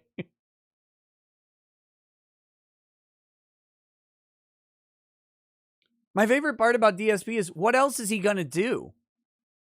Like, what's his alternative plan? If you guys don't give me enough donations, I'm off of Twitch. Well, where are you going to go? Like, are you going to go to YouTube? Do you think, like, or are you going to go to D-Live or Odyssey? Like, what is it? Maybe that'd be a good move for him, actually. Move over to Odyssey. Do some streaming over there. That'd be great. I need to do streaming on Odyssey. I'm going to find some time to do some Odyssey exclusive streams and stuff like that. Odyssey doesn't take a cut of the hyper chats. That's what they call them. The hyper chats are all in LibriCoin or whatever. They take zero cut. They're amazing. They're amazing. OnlyFans? Yes. Yes, that would be fantastic. He was banned from YouTube forever, but he's back on YouTube. I think he actually got his monetization back too. But I don't know. On May 3rd, YouTuber David Davidson uploaded a compilation of clips from DarkSidePhil's channel explaining that he had lost his partnership but did not want to move to another platform and lose his following. However, as a result of losing partner status, there is no subscribe option, meaning he now relies on donations to monetize his Twitch content. When some viewers expressed concern about the information shared by PayPal, he hit back by telling them to seek help for your paranoia. Okay? Seek help. Seek help. He has raised his donation goal to $200 per stream and with 20 minutes remaining of a broadcast, called for his viewers to meet the target as it sat at only $80. Ladies and gentlemen, this is the last chance. I have to appeal to you one more time. Less than 20 minutes left on the stream. We didn't even hit the vest goal tonight. This is not good. Buddy, Phil, Brosif, Broski, Brewski, you've got to change your perspective. You're misunderstanding entirely the nature of this relationship.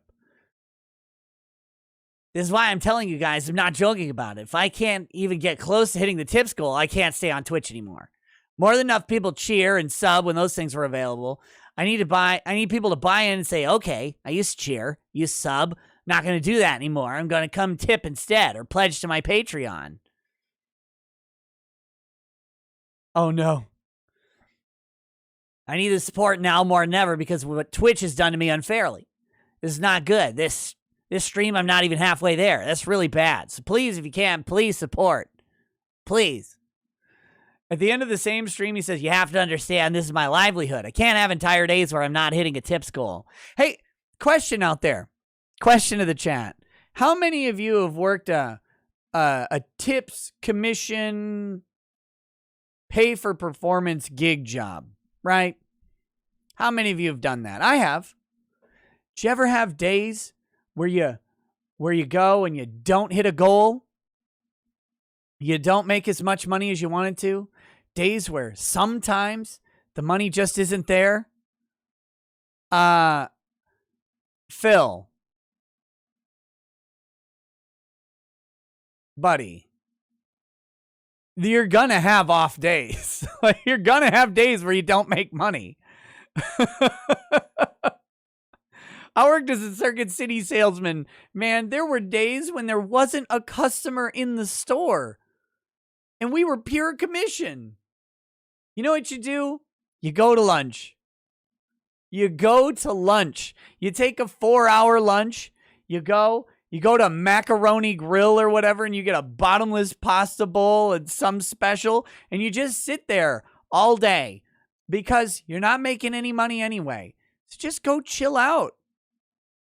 Like you can't just demand people pay you.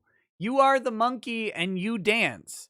And if people throw money into the hat, they throw money into the hat. If they don't, they don't. That's how life goes.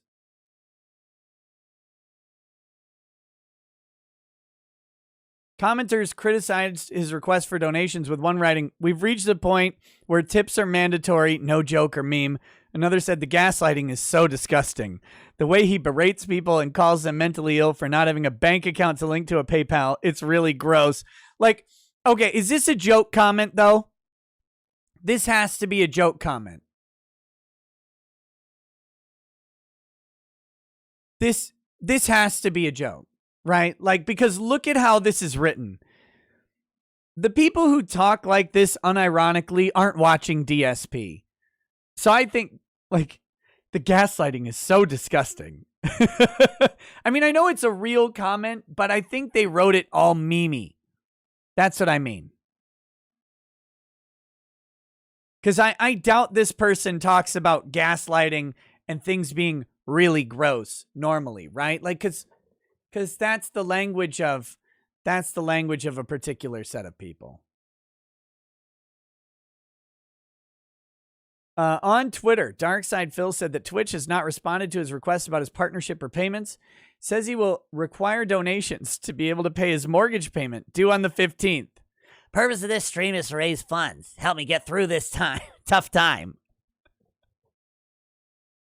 Come on, Phil. We know you don't pay your mortgage. You went bankrupt. Like you did bankruptcy specifically because you weren't paying your mortgage when you were getting tips.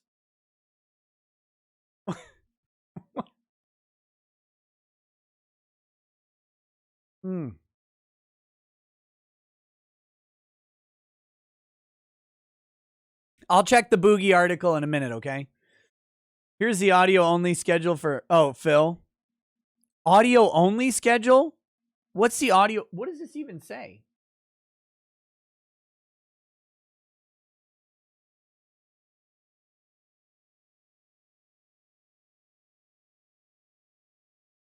Ladies and gentlemen, thank you for an outstanding streaming week. That was... Wait, how'd you have 8 straight days of streams in 1 week, Phil? How did he do it? Phil is such a professional streamer. He squeezed an extra day of streaming into a week.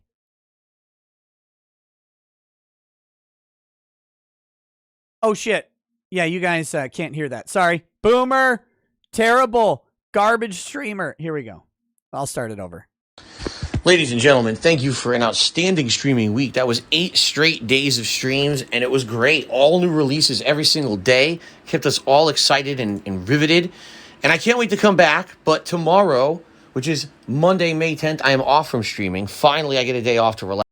Finally, I get a day off. You get a day off? You get one? Finally, Boss Man's gonna let me take a day off of streaming. Relax and spend time with my wife and run around and do errands all day. When I come back on Tuesday, May 11th, it's going to be Returnal on the first stream at 10:45 a.m. Pacific time, going into the third world and trying to finish it up this time, and new Pokemon. Oh no! Phil's invading Guatemala. He's headed into the third world to finish it up. I guess poverty and crime haven't done a good enough job. Phil needs to head into the third world and take it out. On Snap with a late stream at 6:45 p.m. Wednesday, May 12th, is the continuation of Resident Evil Village. It's really good so far. I doubt I'm going to wrap it up on Wednesday, but we are apparently getting near the end of the game. We shall see. Wednesday night, more Nier Replicant on the late stream. On Thursday, it's probably going to be the conclusion of Resident Evil 8. If not, then it'll be more Returnal, but likely I think we're going to have more Village to play. And then the late stream will be MLB The Show 21. On Friday, this is an incredibly important day for me. It is the Mass Effect Legendary Edition Marathon Premiere event. I am doing a marathon because I no longer am in the Twitch partnership program. And Oh no! Oh no! Okay. I gotta prepare myself for the. We're gonna bag it up just a hair. I am doing a marathon because I no longer am in the Twitch partnership program. And normally around this time of month, I would receive a large payment for my performance during the entire last month. Since I got kicked out of the partner program, Twitch has not responded to my requests on if I'm getting paid or not, which means likely I'm not. That means I have no money coming in to pay things like my mortgage, which is due on the 15th. What about all the donations you've been getting? Those go directly to your PayPal. They go directly to your PayPal. And you increased your sub. You've been getting $400 a day directly to PayPal. The moment the transaction happens, it's in your PayPal. You can have it in your bank tomorrow. What are you talking about? You have, well, I don't have my big payment from Twitch coming in. Well, no. Now you have your PayPal. $400 a day is your goal, and you've been largely hitting it. So, the purpose of this stream is to try to raise funds to help me get through this tough time. After this, hopefully things will be back on track. But it'll be an exciting event. Mass Effect 1, one of my favorite games of all time, starting over a fun new playthrough with the modernized graphics, 60 frames per second, all the bugs hopefully fixed. I cannot wait for this on Friday. It's going to be super exciting. Of course, starting at my usual starting time and going all day long, 7 to 8 hours of gameplay. Then, on Saturday, it's more Returnal on the first stream, followed by my Street Fighter Throwback stream on the late stream. And then, of course, on Sunday, Mass Effect Legendary Edition will have a second session and my weekly session of Danganronpa V3. You may notice there's no Divinity 2 in this week's schedule, and that's because, quite frankly, it's the game with the least engagement. It's the game that... What? No, fuck! I accidentally clicked. No money coming in time. After this, hopefully things will be back on track. But It'll be an exciting event. Mass Effect 1, one of my favorite games of all time, starting over a fun new playthrough with the modernized graphics, 60 frames per second, all the bugs hopefully fixed. I cannot wait for this on Friday. It's going to be super exciting. Of course, starting at my usual starting time and going all day long, 7 to 8 hours of gameplay. Then, on Saturday, it's more Returnal on the first stream, followed by my Street Fighter Throwback stream on the late stream. And then, of course, on Sunday, Mass Effect Legendary Edition will have a second session and my weekly session of Danganronpa V3. You may notice there's no Divinity 2 in this week's schedule, and that's because, quite frankly, it's the game with the least engagement. It's the game that... I was right at the end. Here we go. Eventually, I promise you, as many people are interested in, including me. I'm going to get back to it eventually, I promise you. But there's so much new release stuff going on this week that's way more important. That's the stuff I got to focus on. I hope that you guys will be here all week long for all the new release fun on stream. I want to thank those who've supported up to now. This is a very important week for me coming up, so I hope to see you all this week if possible. Thank you again. I'll see you guys Tuesday. Have a good Monday off. Peace out. As many people... All right. So again, this is the someone in the chat says, doesn't he work? I mean, this is his job. His job is live streaming. He's been doing it for a while.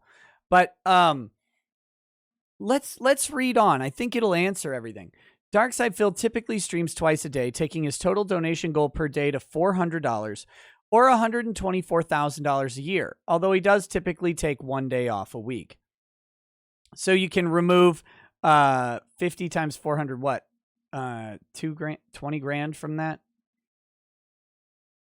So $104,000 a year. That's if he hits his goal. Usually he actually exceeds his goal. So someone said it's over $100,000 a year. This is a man who makes over $100,000 a year playing video games. Wondering how he's going to pay his mortgage. I mean, and his mortgage isn't that expensive. His mortgage is not, it's not like his mortgage is $2,000 a month or whatever. It was in his, I think I can tell you how much his mortgage was. Let's talk about that real quick.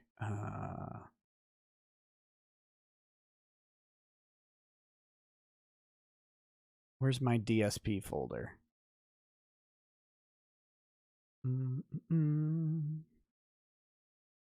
Is it? Oh, did I not download this one? I didn't download it. Never mind. I'm not gonna go digging for it if I didn't download it already. But if I remember right, his mortgage is like $1,100 or $1,200 a month or something like that. Oh, it's $1,830. Wow, it's more expensive than I thought. No, Delune, he doesn't live in a condo anymore. His condo actually got taken back by the bank, or they were foreclosing on it. He lives in a house in Washington State, or whatever. But yeah, I mean the even let's see. What's up, Demeter? But yeah, even at $1,830 a month, I mean, this guy's pulling in like 11 grand a month. And he said, well, I don't know how I'm going to pay my mortgage. You guys are going to have to help me out. We're going to have a marathon to raise funds to pay my mortgage. Guys, I'm going to do a marathon to raise funds to make fun of DSP. We'll do that. That's what I should do. On Friday, I should spend all of Friday streaming Mass Effect 1 in DSP voice. That's what I should do instead. I'll just do DSP voice all day Friday streaming Mass Effect 1 to compete with Phil's stream. God, that'd be such a dick move. I don't think I actually can. I don't think I actually can do that. Because I think I think I have something going on Friday, but it's like, God. buddy, get over who you are. You're just anybody who gets like a bit. I'll never understand this. I don't think. Maybe I'm wired differently or something, but like, I'm just a guy who gets to sit on a camera and make jokes and drink whiskey and smile and laugh and tell stories and engage with people. But I'm just a guy who gets to do that. I don't think I'm important in any way. I don't think anybody should let's go into deep insight of what Nick Rekieta thinks. It's like, I'm just a guy. Like, I'm not a necessity. Literally, we are the streamers. We're all dancing monkeys. We're the guy on the side of the road playing guitar with a guitar case open, except my fingers are too retarded to strum properly. So I can't do that. But we're all on the Atlantic City boardwalk, come on. Have you seen this? Get in here. We're all that guy. Like, that's who we are. And I don't know why people think we're anything more than that ever.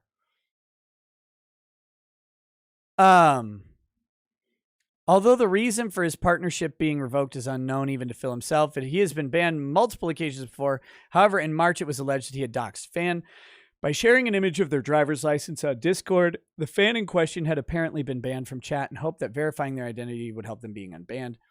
And his most recent in October 2020 says he was due to a false DMCA claim. That was a false DMCA claim. This is correct. That was the guy who was false DMCAing DSP. He was false DMCAing Memology. The guy is a piece of shit. That was Superhound Media. He was impersonating people and doing false DMCAs. I talked about that back when it happened. That actually was bogus, and that's the type of shit that pisses everybody off. Oh, his home in Washington is a condo also? God. Ugh.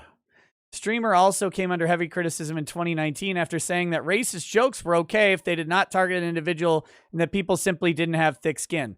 No, he's right, though. You know what? When Phil's right, he's right. Racist jokes are okay if they're not targeting people individually. Like, this is why I hate where we are today as a society. Slurs are just fine. Unless you're using a slur to tear someone down based on that characteristic. And even that, I mean, you may be a dick, but you're just a dick. But outside of that, like, dropping a spicy figgot on someone is not that big of a deal. Like, it's just a word. It's just a joke. So, I mean, this is not a problem. Of course, Dexerto probably does think this is a problem because of who they are. But anyway, let's see what Boogie's doing here. Look at that mugshot. Look at that mugshot. It looks like someone ironed a Sargon of Akkad's face. And then that's what came out. Like, you get one of those iron-on stickers of Sargon's face and you're ironing it on your shirt, but you like squeeze it out too far on the sides. That's what happens.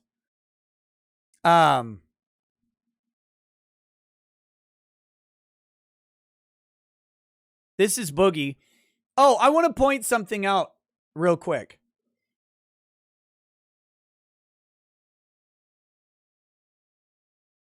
Let me see. This made me happy. Someone found this today. Here we go. Look at this. So here's me saying, here's a breakdown, some thoughts on Boogie's pending criminal charges. And then they presented without comment. They have a screenshot here. And let's see if we can. Oh, fucking Twitch. Or Twitter. Let me open the image in the new tab and then I can zoom in. Look at what we were looking at. This is back on September 28th of 2020. Notice this is assault and battery, aggravated assault. And this is what I said about it back then. Can I?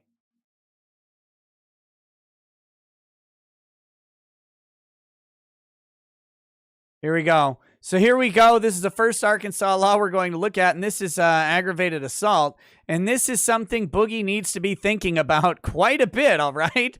Here's why a person commits aggravated assault. So back then, I warned that this was what was coming. So I like to be occasionally vindicated.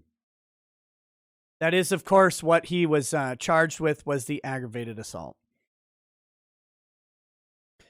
So YouTuber Stephen Boogie 2988 Williams has said he will do the right thing and cooperate with authorities over an arrest warrant in his name for aggravated assault. I mean, I guess. I hope you got a lawyer. Popular YouTube star Stephen Boogie 2988 Williams has been booked into Washington County Jail following charges for aggravated assault for when he fired a warning shot during a confrontation with fellow YouTuber Frank Hassel back in 2000. He's being held on a $5,000 bond while his court date is officially set to May 28th. Boogie Truth says, looks like he will be in there for a couple of days. Let's see if the activity on his sock puppet accounts magically stops now. Damn. His court date. So if he's not released on bond, he'll be in there for more than a couple days. He should be able to get this for like $500. He should get out. The Biden defense is not going to work for Boogie, okay? the president of the United States giving you shit legal advice isn't an excuse for doing something dumb. He's already out on bond. Good. He should be.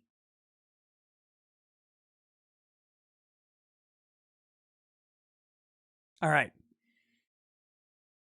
Williams and Hassel had feuded for some months, with the former alleging he had been harassed by fans. During an interview with Drama Alert host Keemstar, Hassel threatened to turn up to Williams' home. This was the worst thing Boogie ever did in regards to this situation, is go on Keemstar's show. He went on Keemstar's show. He told Frank that he wasn't scared, told him to come to his house and find out. Basically said, fuck around and find out. Don't do that. Don't do that. When are people going to learn? Like, Romeo Lacoste went on Keemstar's show, got a whole bunch of shit happening to him. Boogie went on Keemstar's show. Like, going on to those types of shows and talking about your legal woes is a bad idea.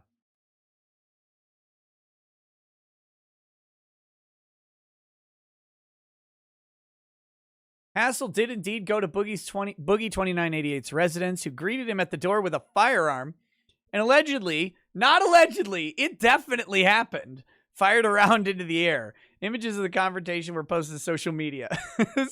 This might be my favorite picture of 2020. Like, someone should just replace Tomb Raider with COVID, right? And just, that'd be the COVID meme. Boogie's at your house. Put him in front of nursing homes, wherever. On May 11th. Oh my God. Hey, it's Gator. Gator got a Dexerto drop. Congrats to Gator. You're on the way up. On May 11th, it was discovered that a warrant was out for Williams' arrest. And he's got the Gator's tweet here. Keemstar confirmed via a phone call with Boogie that the charge was indeed related to the confrontation with Frank and that he would be turning himself in on Wednesday, May 12th.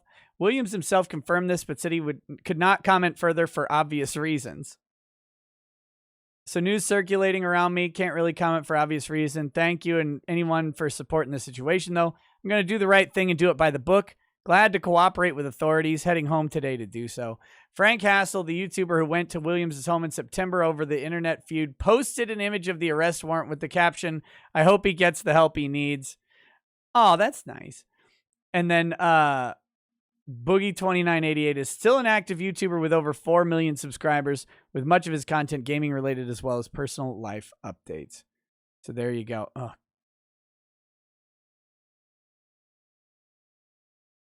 So here is, okay, who cares about that? But yeah, Dexerto's a dumpster fire. But there you go. There's the Boogie update. I want to say something about briefly about I was checking my thread on Kiwi Farms, which I do pretty frequently, just see what's going on, see how bad I screw up, right? You always got to check how bad you screw up. And you know what's frustrating about using like the Kiwi Farms to see when you've screwed up somewhere is when the person making the comment is so retarded that they can't listen to what you said. So I'm checking up on it, and this guy's like, did Rackets just say that Boogie was going to go to prison for 6 years for this? No. I said that's the maximum charge that was possible. However, it was unlikely that he would serve that because he, to my knowledge, doesn't really have any criminal history. He would have to have a significant level of criminal history to get up to that maximum possible sentencing. So no. And if you just watched the video you claim you watched, I laid out exactly how unlikely that was. And I talked about how if he went to prison, it would be if he was sentenced to a year or more in prison, but they might find a way to sentence him to less, so he goes to county, or maybe no jail time at all because he doesn't have any prior criminal history.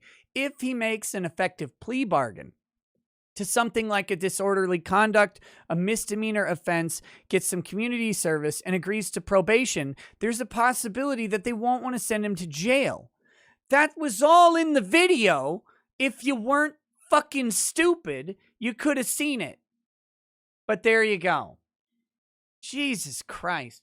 Like, how are you? You're not helping me if you're just too autistic to actually go through and listen to what's said in the video. Do better. Do better.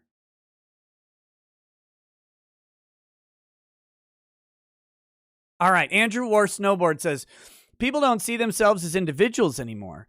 We are all merely members of our people groups first, and who we truly are second. Marginalized people are everywhere because their victimhood is their source of power. I think you're on to something there. I think you are onto something there, but I also think that I think it's a conscious decision. Maybe that's what you're saying too. It's their source of power. They figured out that is their power. That's what they've done. Is they've figured out by that that's where they get their interaction. Like these weird, like that lady we looked at, man, whatever, that female to male trans birthing person that we were looking at yesterday is a literal nobody outside of that identity. That identity got them attention. That identity got them noticed. That identity got a news story written about them. That identity got them Twitter followers. And once they got that identity, they grabbed onto it by the testicles that they so fucking desired. And they held onto it for dear life. And that's the nasty aspect of the identity, of identitarianism in general. Is that once people figure out that identity has weight and authority that you don't have, people will shed who they are to become what they are. And that's a mess. All right, was there anything else we needed to cover here?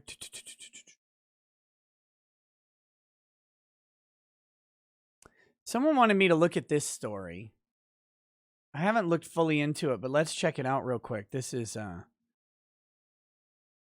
from last year, but I think this person was just found guilty this year.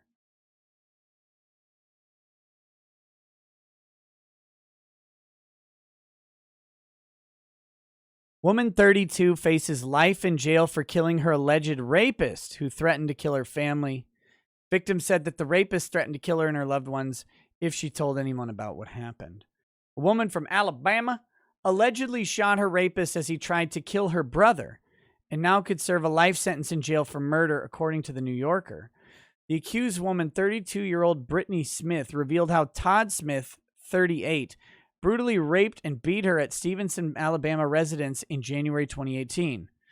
Was she married to him? Why do they have the same name? According to Brittany, Todd threatened to kill her if she told anyone, but she confided in her brother Chris McCallie about the rape, who then confronted the rapist. Chris and Todd then got into a violent fight, and when Todd refused to leave the apartment, Brittany felt like she had no other choice but to shoot her alleged attacker before alerting the authorities. 2 days later, Brittany was charged with Todd's murder. Despite a rape kit showing severe injuries and clearly indicating she had been raped, in an interview with The New Yorker, Brittany recounted her horrifying ordeal as she prepared for a court hearing this month to argue a stand-your-ground defense. Convicted for murder, Brittany will join countless women who are behind bars for violent acts against men who have allegedly sexually abused them. Countless, though? Is it countless because you didn't count? I think it might be countless because you didn't count. I'd like some data on that.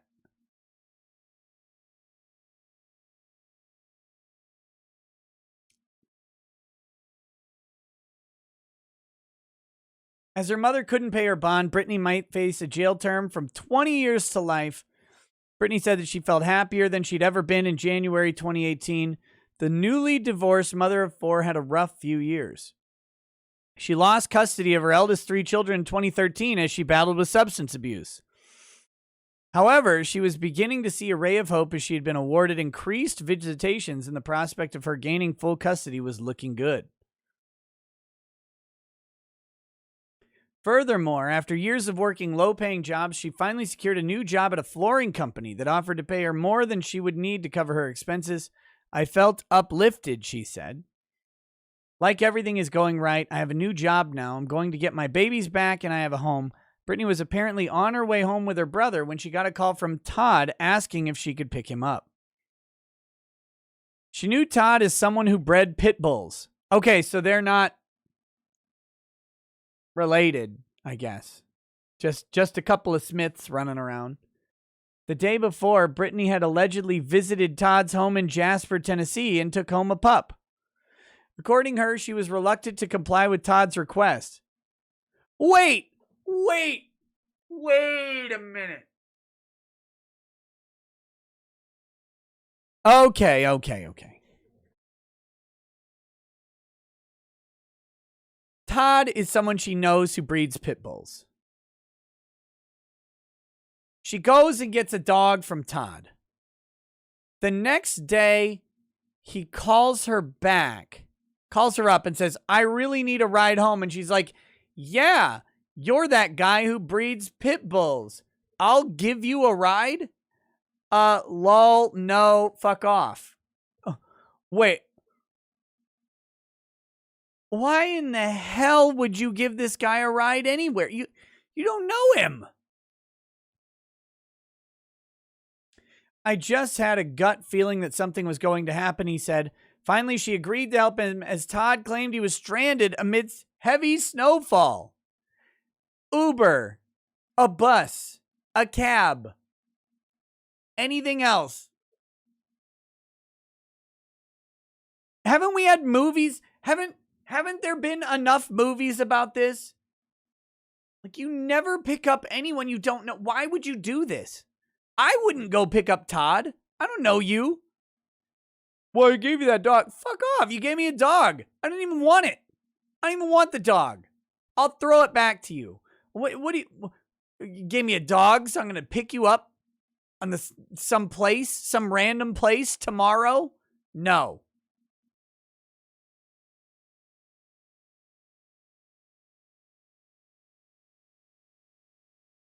Weird. However, Chris dropped her and Todd off at the latter's home. Wait a minute. What?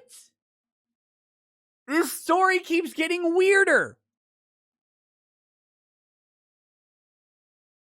So Chris says, I'm not comfortable with this. She's like, yeah, let's pick him up. And then Chris drops her and Todd off at Todd's house?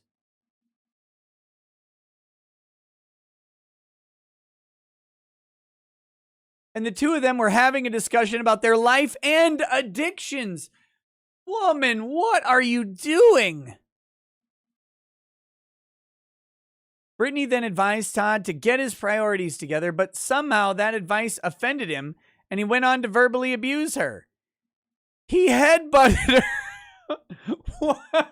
What the fuck is happening in this story? Hey, you need to get your priorities together. Listen here, you fucking bitch. Bam! Bam! What? What is happening? So, fearing for her life, she went and hid inside the toilet.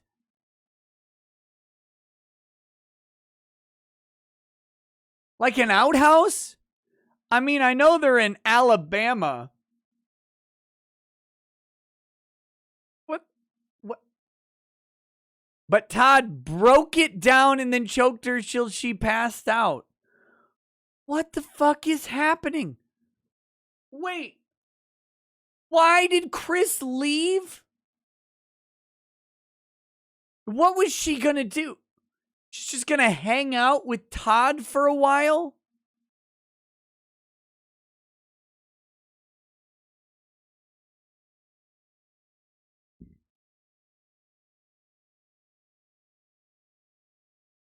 What was going on? Why was she staying at Todd's house? This is the question. This is a big question that I have.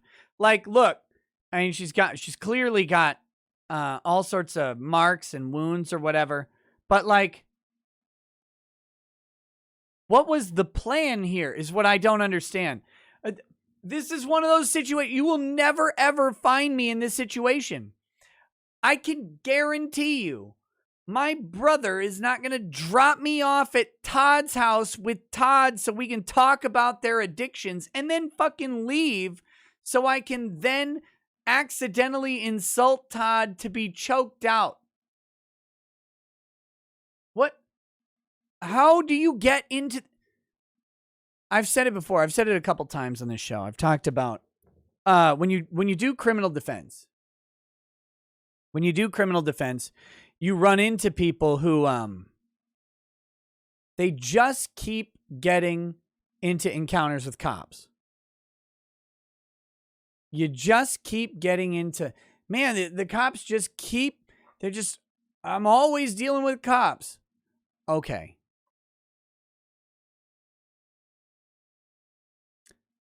You're making life choices that have you interacting with cops. Whatever maybe justify, maybe you're fine, like maybe you shouldn't be, or whatever, but you keep making these decisions that end up with you in this situation. This one is one of those, it's a similar thing. You're making choices. You're making a bunch of choices that are all bad here to end up in this situation. And they're probably similar choices that you were making when you lost your kids because of your substance abuse problems. These people need to get their fucking life in order. Like, if you're having constant encounters with drug-addicted people and drug dealers, there might be something to the life choices you're making. You just keep running across them and driving them home and then getting out of the car and hanging out with them while your brother drives away to leave you there. Why did her brother leave her with this drug dealer dude, drug addict guy? This doesn't make any sense.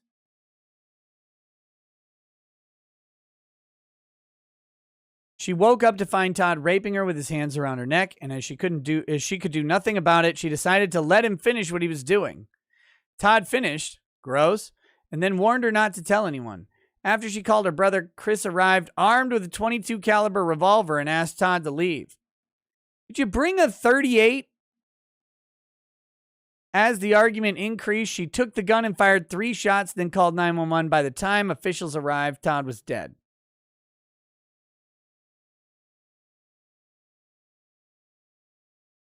Initially, the plan was that Chris would take responsibility for this because he believed that Brittany would be given unfair treatment because she was a woman. Wait! What?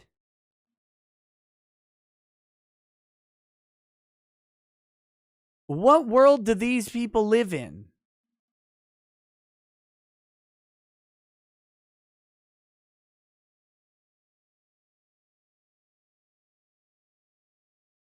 Oh, my head.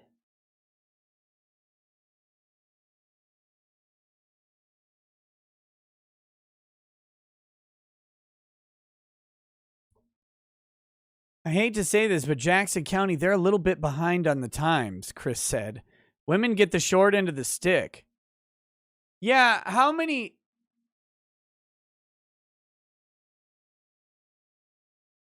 Jackson County...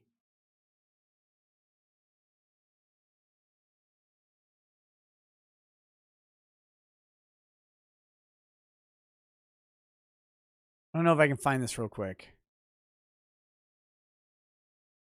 Damn.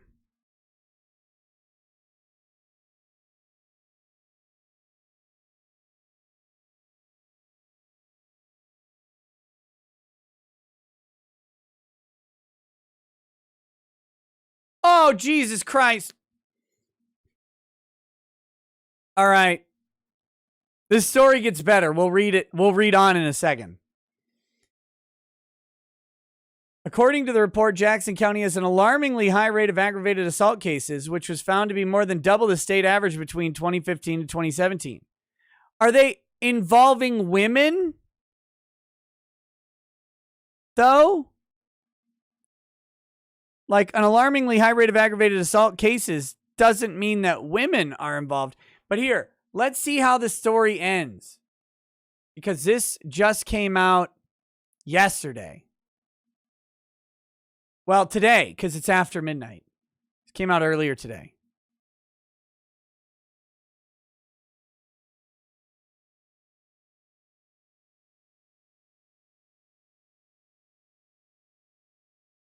Alabama woman who killed man she said raped her released from jail after 18 months.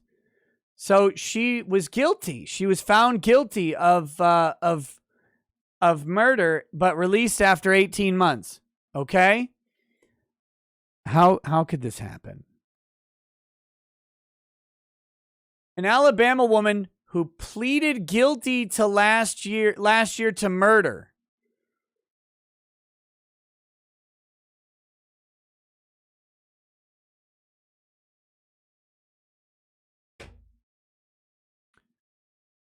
Well, I mean, fuck me. You pled guilty? By the way, that 18 months is why you'd plead guilty.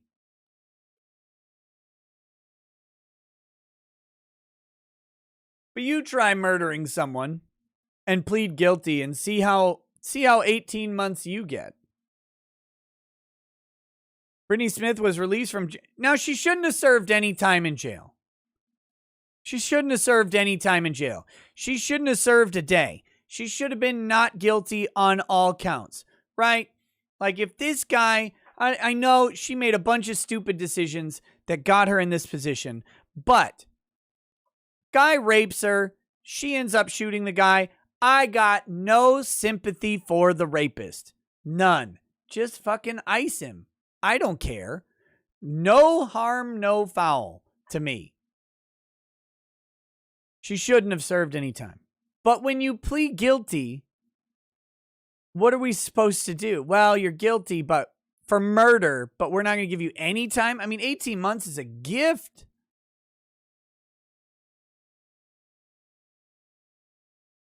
She will serve 18 months of house arrest according to the terms of her plea deal, which gave her credit for time served in jail awaiting trial. According to Jackson County Sentinel, Smith isn't allowed to leave her home unless given permission by the court or community corrections. She will be allowed to do court referral, mental health, and anger management. 5 years of supervised probation will follow the house arrest period. Anger management? I'm mad that the guy raped me. Blam! Well, we need to manage that anger. Fucking what? You what, mate?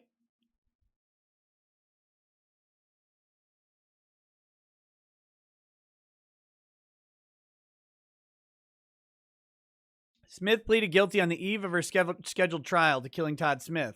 No relation. In the kitchen of her home in Stevenson. Of her home?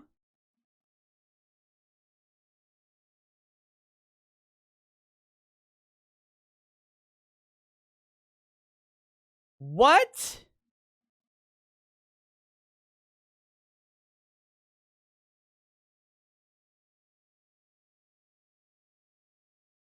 I gotta sneeze. I'm waiting for it. It's not gonna come.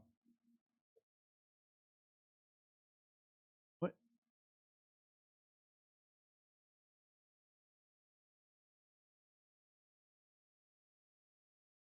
Chris dropped her and Todd off at the latter's home, and the two of them were having the discussion.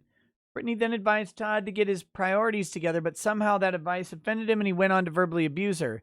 He headbutted her, so fearing for her life, she went and hid inside the toilet, but Todd broke it down and choked her till she passed out.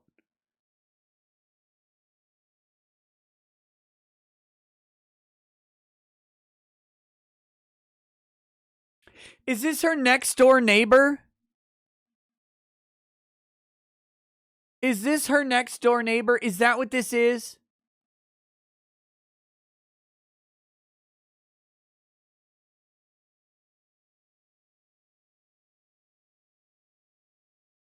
Just hours after Brittany said Todd raped and strangled her, Smith had been convicted at trial. She would have faced up to life in prison. Story drew national media attention. She wouldn't have faced life in prison, though. She doesn't have a criminal history. The story drew national media attention and raised questions about how abused women are treated in the Alabama criminal justice system. The Stand Your Ground hearing, Brittany testified that Todd had raped and choked her hours before the deadly shooting. And a nurse testified that a sexual assault exam performed after the shooting found more than 30 injuries on her neck, chest, breast, leg, arms, and feet. There were handprint marks around her neck, finger-shaped marks on her inner thighs, and bite marks on her neck and chin. Smith argued that she killed Todd in defense of herself and her brother, Chris McCallie. She testified that when her brother came over to confront Todd about the rape, the men fought. She told the judge that she fatally shot Todd while he held her brother in a headlock and threatened to kill them all.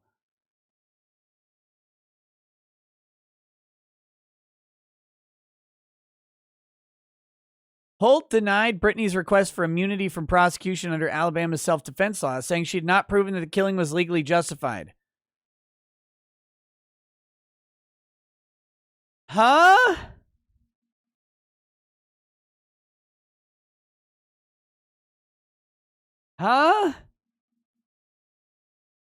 That decision set off a series of appeals. Brittany and her lawyers unsuccessfully urged the Alabama Court of Criminal Appeals and the state Supreme Court to overturn Holt's Stand Your Ground ruling.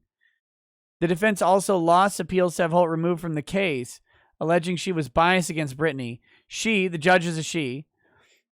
The judge denied those allegations. How is that? I mean, she got done dirty. She got done dirty. If this is true, maybe there's some big thing we're leaving out. But I mean, if someone's in a violent fight and they've got someone in a headlock threatening to kill you, you should be justified in shooting them 10 times out of 10. Something else has to be going on here. Maybe I'll dig up the fucking documents on the... Something had to happen.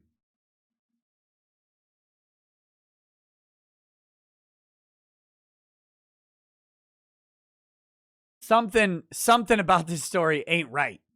It ain't right.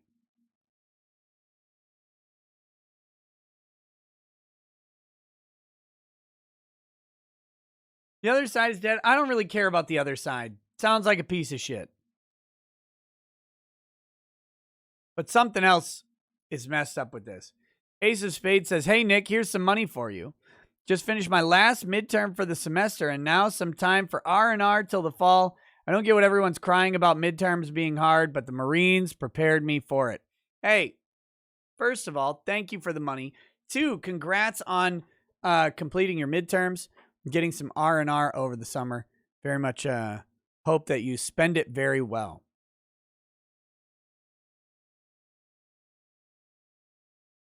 Breck says, sounds like they owed money to their dealer and tried to rob him. Kind of does, doesn't it? But the rape kit's there. But everything about this story is fucking messed up. I'll look into it. This has piqued my curiosity. Definitely piqued my curiosity. All right, let's do super chats and wrap up the show. My voice is really struggling. I'm not gonna do Twitch tonight. I need to rest my throat very, very much. So I apologize. I was really looking forward to a movie. Let me real quick. I could tell you what movies I've got queued up on Prime. Where's my watch list? So movies I have queued up. I have Collateral, Tom Cruise and Jamie Foxx. I've got Delirious with John Candy. See No Evil, Hear No Evil. I've got the original Bad Boys with Sean Penn. I've got A Simple Plan with Bill Paxton, which is great. UHF with Weird Al Yankovic. Cliffhanger, Sylvester Stallone. Minority Report with Tom Cruise. The Abyss with Ed Harris. Chinatown with Jack Nicholson. The Man from Nowhere is on there as well. Those are all the movies that I have recently loaded up. I've got them in a watch list, so I know where they are. They're all great. All great movies. So hopefully we can do a movie night coming up really soon. I would love to do one tonight, but I mean, I'm going to die with my throat here. So, but that's stuff to look forward to for movie nights. T4GOE. Yeah. See No Evil is not Gene Simmons, Gene Wilder. Gene Wilder and Richard Pryor. Very good. Very good movie. Very funny movie. Okay. Let's do these chats. Wolfgang Deo says, you have a spurgtastic reaction to minor glitches in a game you suck at. Shine your nose, bro. Rude. Angry Baneling says, so I have some based, red-pilled, and cultured things to say. Let's begin with StarCraft. It's better than Bombsman. Nope. And it's definitely better than Warhammer. Nope. Get wrecked with your secondhand bullshit lore that they stole from Warhammer. Who stole it first? Pussy. There's simply no other way to put it. It is the superior sci-fi space shenanigans game. Facts. False. False. StarCraft is lame. Wolfgang says, in film class, I spoke against white privilege and discrimination or whatever in Hollywood. Pointed out Phoenix could totally outperform them. We watch Malcolm X tomorrow. And then in world religions, I presented on Judaism and the Holocaust. Oh, come on. You trying to get thrown out of college? Icon of Sin, Warhammer did not steal from Dune. Warhammer stole from everything. That's actually the whole point of it. Warhammer incorporates all of myth, all of art, all of story, because it's taking place in our future. In our future. So it steals all of it. Warhammer 40K is literally just Paradise Lost. I mean, that's the basic storyline that undergirds all of it.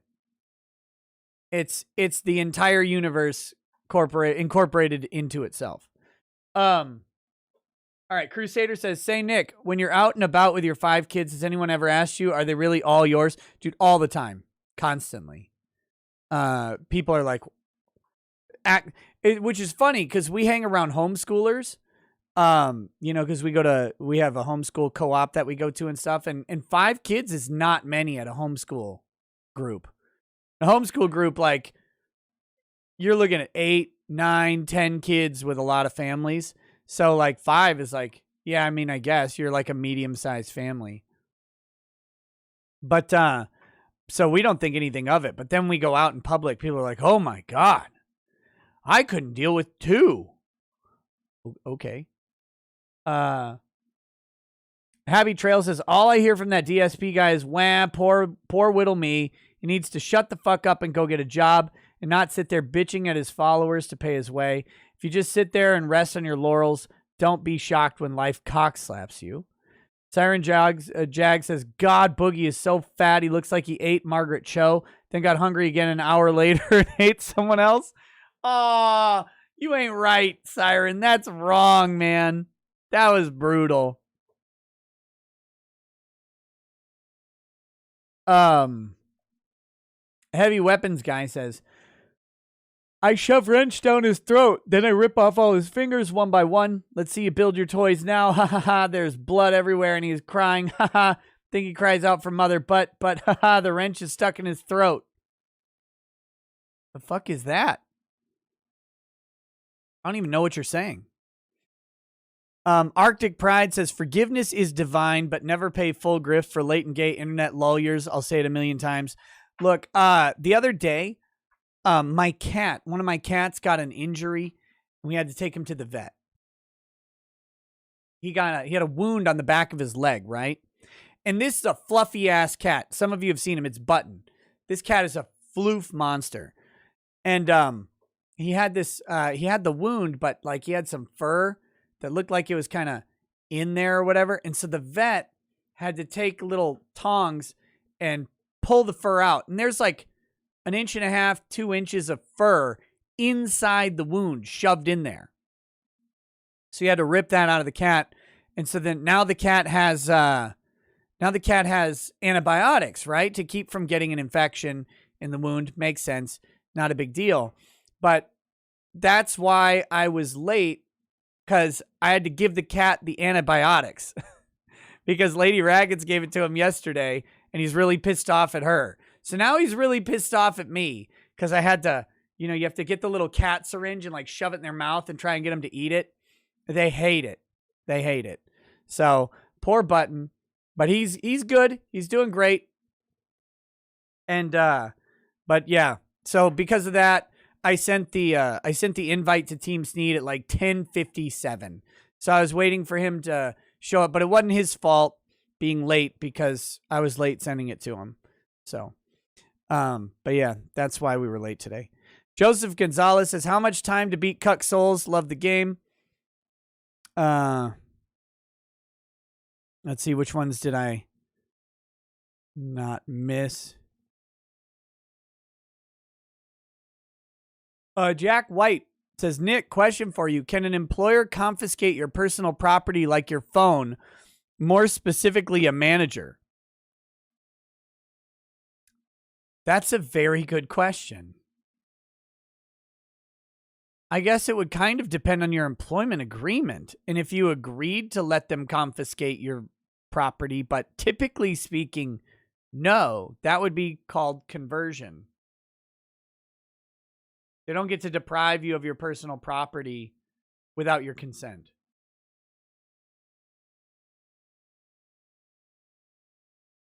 But it could be somewhere in your employment agreement or contract, depending on if you have a contract that they are allowed to do that. That'd be weird as shit. But I guess, did that happen to you?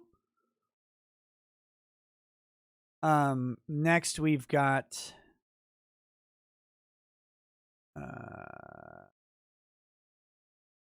Wolfgang Deo says, make sure that Nick has a neighbor spot he knows. William Smith says, my earlier chat was meant to be relevant to ways for indies to bite back at the mainstream. Sorry if it seemed off topic when I sent it, lol. No, I get it. Yeah.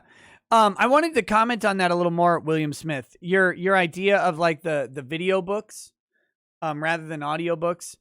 I actually think that there's a place for, and I've talked a little bit to Vic about this. I don't think anybody sees this the way I do, probably because I'm an asshole and I might be wrong on it, but here's what I think would be a cool gimmick. And you guys can tell me I'm a dumbass or whatever. Maybe I am. But if comic books or graphic novels, because people are like buying these digitally now, right? If they instead had the digital page come up and then some mild very basic animations in the panel and voiceover of the text coming through with actual professional voice acting going on. And so it's like an audiobook for a graphic novel that has some minor like visual cues going on in the frames. I think that would be neat. And the fact that more and more people are consuming manga, graphic novels, and comic books digitally, like they're getting used to that format. No, not like a cartoon. Cartoons have too much animation. They take a lot of time and effort to produce. But like like just small amounts of animation. Like if someone's moving really fast across the frame, the character moves across the frame a little bit. Something like that. But the main thing is having the professional voice work alongside the panels. You mean a motion comic? I mean, I guess if they already have it, are they voiced well? Are they good? Are they good?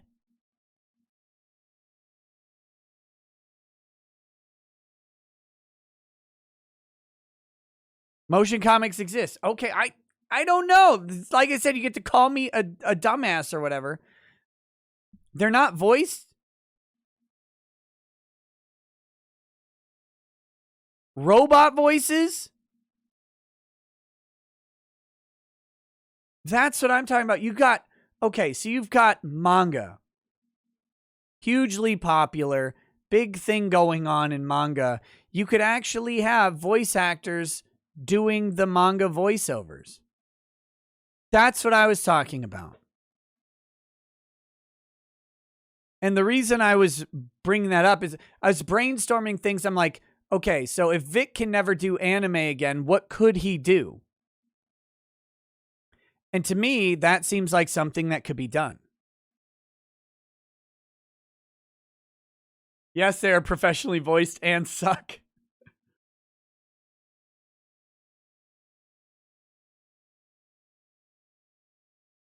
So yeah. Anyway, that's what your chat your videos reminded me of, was something akin to that. Glad to hear people are doing it poorly, so that's great.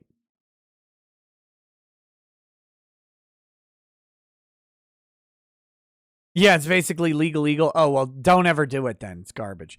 Joshua Rhodes says, want to know what you think was a crime? Want to know what you think was a crime committed? Arizona audit just found out files deleted after order to protect all info on machines for the audit. Is that a crime? It sounds like contempt of court.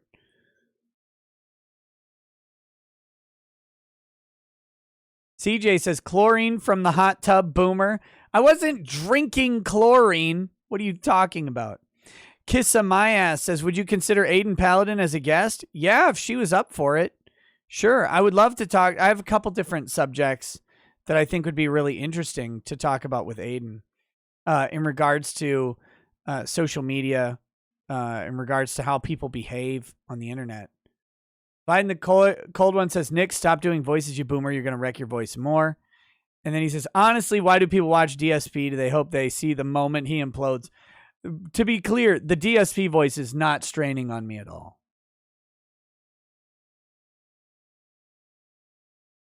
Arizona audit's kind of going crazy. I mean, I have been holding off on reporting on the Arizona audit because at the end of the day, the most likely outcome of the Arizona audit is literally nothing.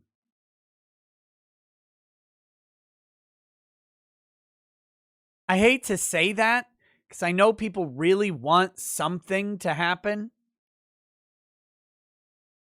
But really, it's basically nothing.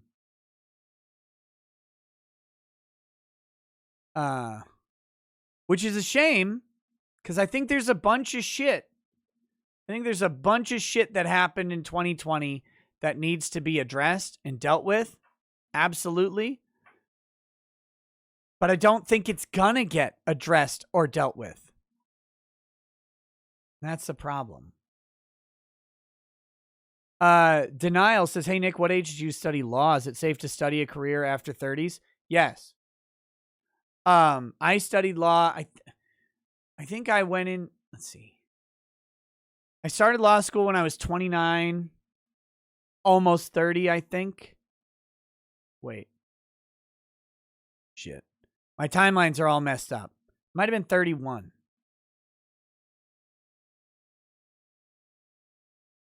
When did I graduate? I passed the bar in 2015. Graduated. Yeah, I guess I started in fall of 2011. I was 30. Or I was about to be 30. And I was not the youngest person in my class. It's not too late. If you want to study law, I mean, it's not too late. If you want to change careers, though, change careers. You know, get your savings in order. Make sure you're secure in whatever you have, whatever you need to live. You can make the sacrifices and then change careers. Might not be law in general, but no, there's 30s and 40s are not too late for a career change. Carla Vegas, I'm 39 now. Okay. Almost 39 and a half. Big Shrimp says, I get paid $10 an hour to get screamed at by entitled parents, but DSP can't survive without $400 a day. He doesn't know how good he has it, right? 40 hours a week, $10 an hour, $400 a week. DSP makes it every day. Sweet gig.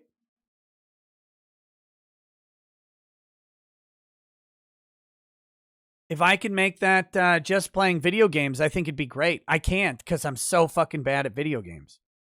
I don't actually like enough video games to sustain it either. Like, he listed off all the games he was going to play, and I was like, oh my God, that sounds like torture.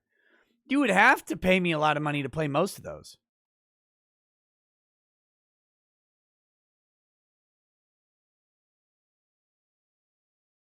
Adam Victor says, I'm almost 30 and I still don't have my shit together. Bro, I'm almost 40 and I don't have my shit together.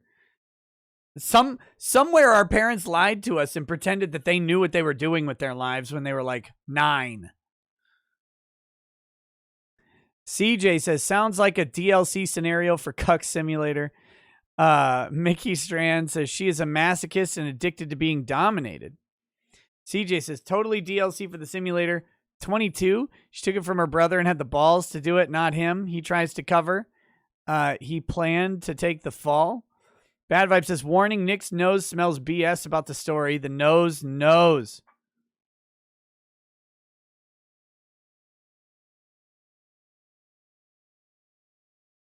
Timothy Reaper says, so you're saying Boogie will definitely spend 6 years in jail? Yep. No, they'll actually just execute him live in the courtroom before the trial. Tom Bombathrill says, Nick, have you seen the newest Army recruitment videos titled The Calling? Emma's story is particularly stunning and brave. Purposeful question mark, by the way.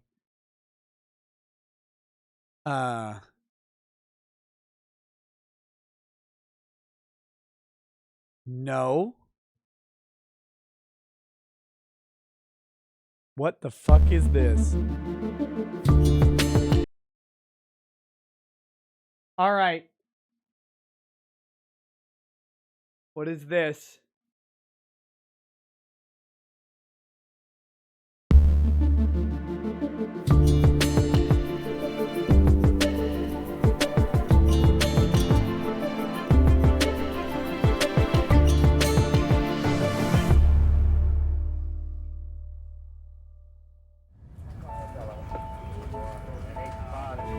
This is the story of a soldier who operates your nation's Patriot missile defense systems. Oh, God. Look at this fucking ratio. 169 upvotes, almost 5,000 downvotes. Amazing.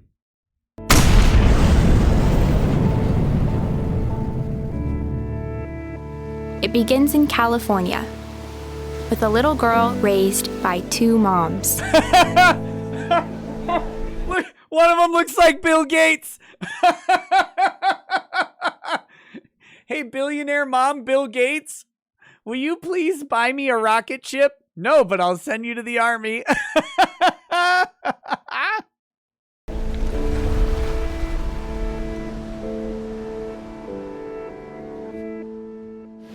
Although I had a fairly typical childhood, Nope. took ballet, played violin, I also marched for equality. I like to think I've been defending freedom from an early age. When I was 6 years old, one of my moms had an accident that left her paralyzed. Oh, so she's got two gay, differently abled moms now. The progressive stack is growing. If one of the moms dies and is replaced with a black mom, it'll be even better. Holy shit. Doctor said she might never walk again. Oh no, she went from Bill Gates to Stephen Hawking. She tapped into my family's pride to get back on her feet. Eventually standing at the altar. Why would she wear a dress? Look. This is the problem with this. She wouldn't. That's the butch. Why would the butch wear a dress to the wedding?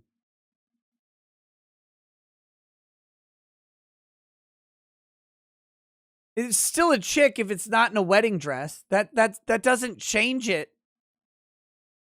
To marry my other mom. With such powerful role models, I finished high school at the top of my class. Then why'd you go into the army? Oh my Christ. And then attended UC Davis, where I joined a sorority full of other strong women. You went to college first? And then went to the army after... But as graduation approached, I began feeling like I'd been handed so much in life. A sorority girl stereotype. So I'm gonna slum it down in the military. Jesus Christ. Listen to how condescending this is. Look, I've had so much privilege. I better go to the military to reduce my privilege. Holy fuck. Sure, I'd spent my life around inspiring women. Oh, the woman that looks like a man got second. Rude. But what had I really achieved on my own? One of my sorority sisters was studying abroad in Italy. Was she studying abroad in Italy? I bet your mom was. Another was climbing Mount Everest. I needed my own adventures, my own challenge. And after meeting with an army recruiter, I found it. Why were you wearing your sorority shirt at the beginning? A way to prove my inner strength and maybe shatter some stereotypes along the way. I'm U.S. Army Corporal Emma Malone Lord, and I answered my calling. God, I want to know if that's a real story. I want to know if that's a real story.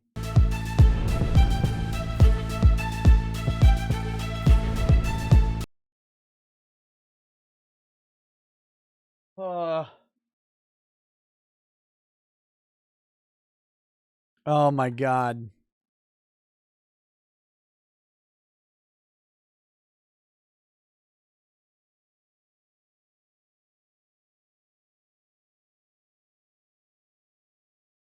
Okay.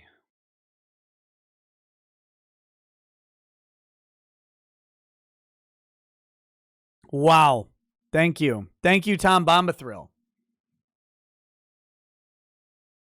CJ says, like the Star Wars enhanced audiobooks. I mean, I guess I don't read Star Wars audiobooks. Icon of Sin says, Nick, Vampire the Masquerade's Bloodlines calls. Mr. Bentham says, I think I know what you mean, Nick. Like Max Payne 1, just with a little more animation instead of just still images. I guess. I don't know. DCV Titan says, like Way of the House Husband, minimal animation. Could be. I don't like the title. CJ says, bah, breathing in the chlorine fumes, especially deep, relaxing breaths for extended times. Fumes will linger in and tear up your throat. Well, I haven't had that problem before. I'm pretty sure it was reflux related. It felt like that stomach acidy stuff. Almond John 1 says, do you have any thoughts about gas hacking? Yes. Yes.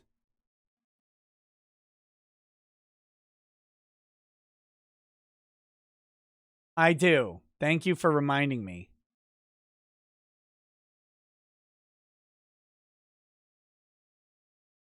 Oh, I don't need this.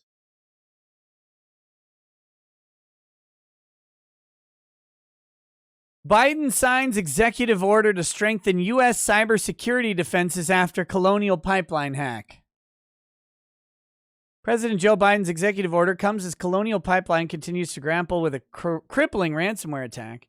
Attack has led to widespread fuel shortages along the East Coast and prompted an all-of-government response from the Biden administration.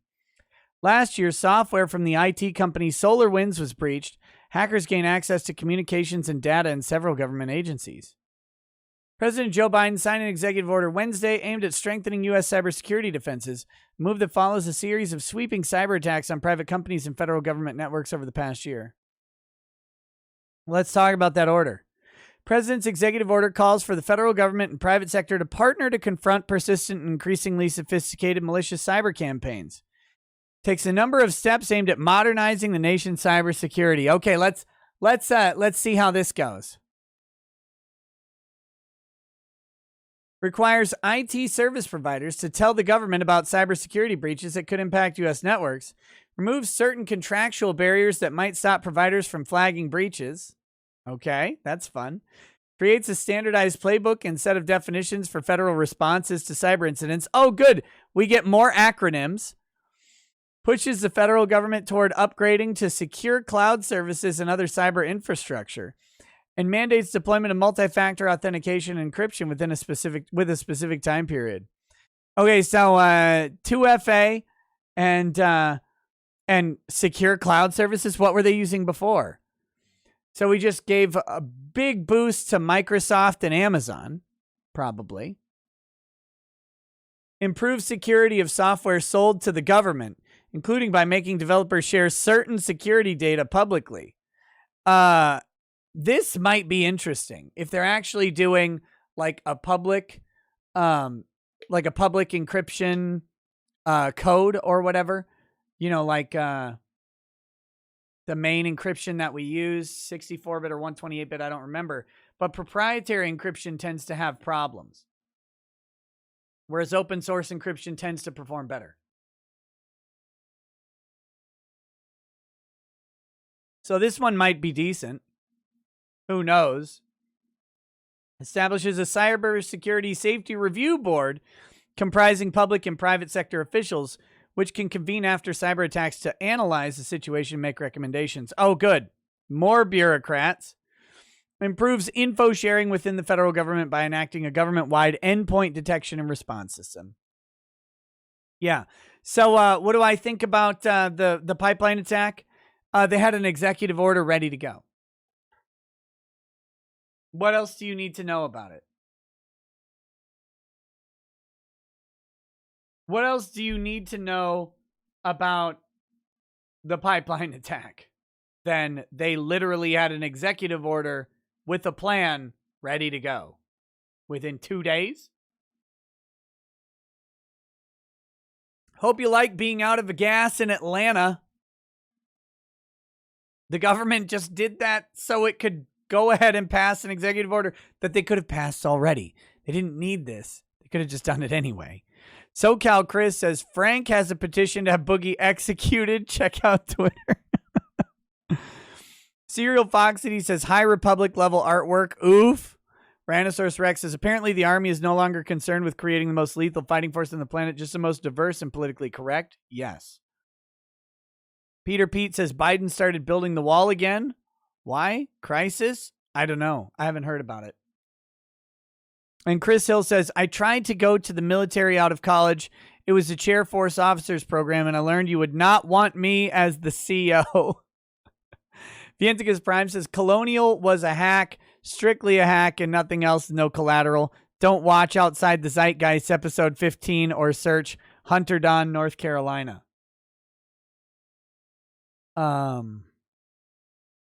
Let's see.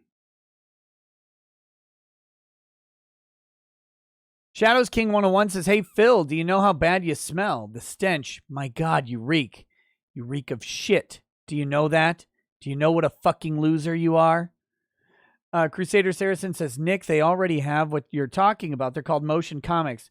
Seen them done for franchises like Halo and Dead Space. Seems to lend itself to horror-ish stories. Check out Halo's The Mona Lisa on YouTube, fully voiced. Melinda Gates says, droning, I have just received the COVID vaccine and no longer want to divorce Bill Gates. He is a perfect specimen of a man, the same way Internet Explorer is a perfect web browser. All hail Bill. Crusader Saracen says, after seeing that stupid Go Army animation, so glad I'm out of the military. We are so going to lose the next war. So apparently Bill and Melinda Gates were on John Oliver's show. And John was asking him about the crazy conspiracy of trying to put microchips in people getting the vaccine. And Melinda's answer was something akin to, well, the technology for that doesn't exist yet. And I've never heard him specifically mention it. And John Oliver's response was something like, well, that's not quite the answer we were looking for. Because she didn't say no. Whoops. Oh my God. But anyway, even on John Oliver, even John Oliver's like here's the softball. Why didn't you swing? Hilarious.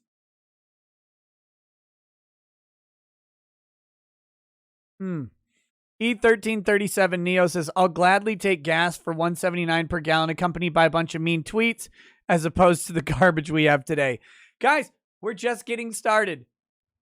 We're only, 120 days in or whatever? Just getting ramped up. Imagine we have only 3 more years of this. All right, guys. That's that. There you go. There you go. Well, I guess I'm off for the night. I'll try and do something tomorrow. I have a meeting with one of those YouTube channel partners. Not YouTube. That was on Tuesday. I met with my YouTube partner. Tomorrow I have one with those channel network partners, and I'm going to hear their stupid spiel about how great they can make my YouTube channel, and then they're not going to have any answers to any of my questions, so that'll be fun. And then look at Angry Baneling asking for movie nights. The world is truly upside down since Biden was inaugurated. Mr. Bentham says, I remember in the 90s people getting outraged over gas being $1. It's almost $3 here. Yep. But yeah, I'm sure that's going to be an enlightening thing. But when I'm not doing that, I'll try and get some stuff done, either get some videos out, or maybe get to do something fun. So, all right. We'll catch you guys later. Thanks for hanging out with me tonight. I enjoyed the interview with Team SNEED. I hope you did as well. And we'll see you tomorrow. Have a good night, guys. Peace. Peace.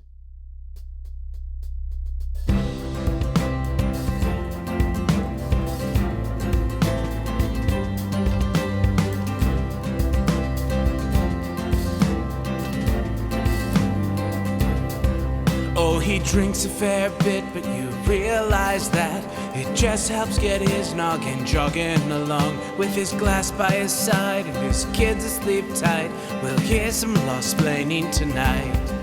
With his microphone muted, we'll laugh at this boomer until he explains it's all part of the plan. Watch his face become redder as he becomes meta, raging at idiots from Twitterland.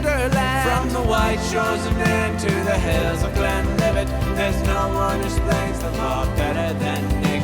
So pour out a glass for the ones who have passed to make the law what we have now. Oh, his lady is fair and she handles herself with the grace of one who has borne many children. As the wife of a lawman, she makes sure that he has the time and the place to provide for them there. So pour out an ardbeg, a bow, more of Lafroig. The spirits flow as the ones who get unemployed. So pour out a glass for the tea, post on Twitter as we hear Lost Planning tonight. From the wide shores of Nan to the hills of Glenlivet, there's no one who explains the law better than Nick. So pour out a glass for the ones who have passed to make the law what we are now. Oh, the guests are all plentiful, from Dundee to Drexel. They bring their perspective and spice to the mix. But the reason we're here and the one that we cheer is the one who is showcasing us his career.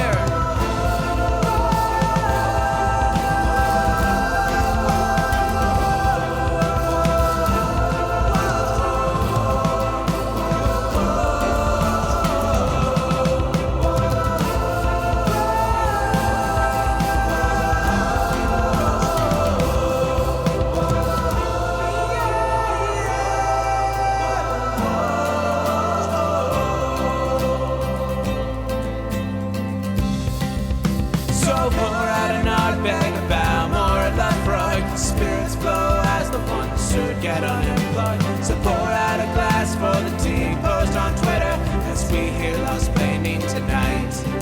From the wide shores of Nan to the hills of Glenlivet, there's no one who explains the law better than Nick. So pour out a glass for the ones who have passed to make the law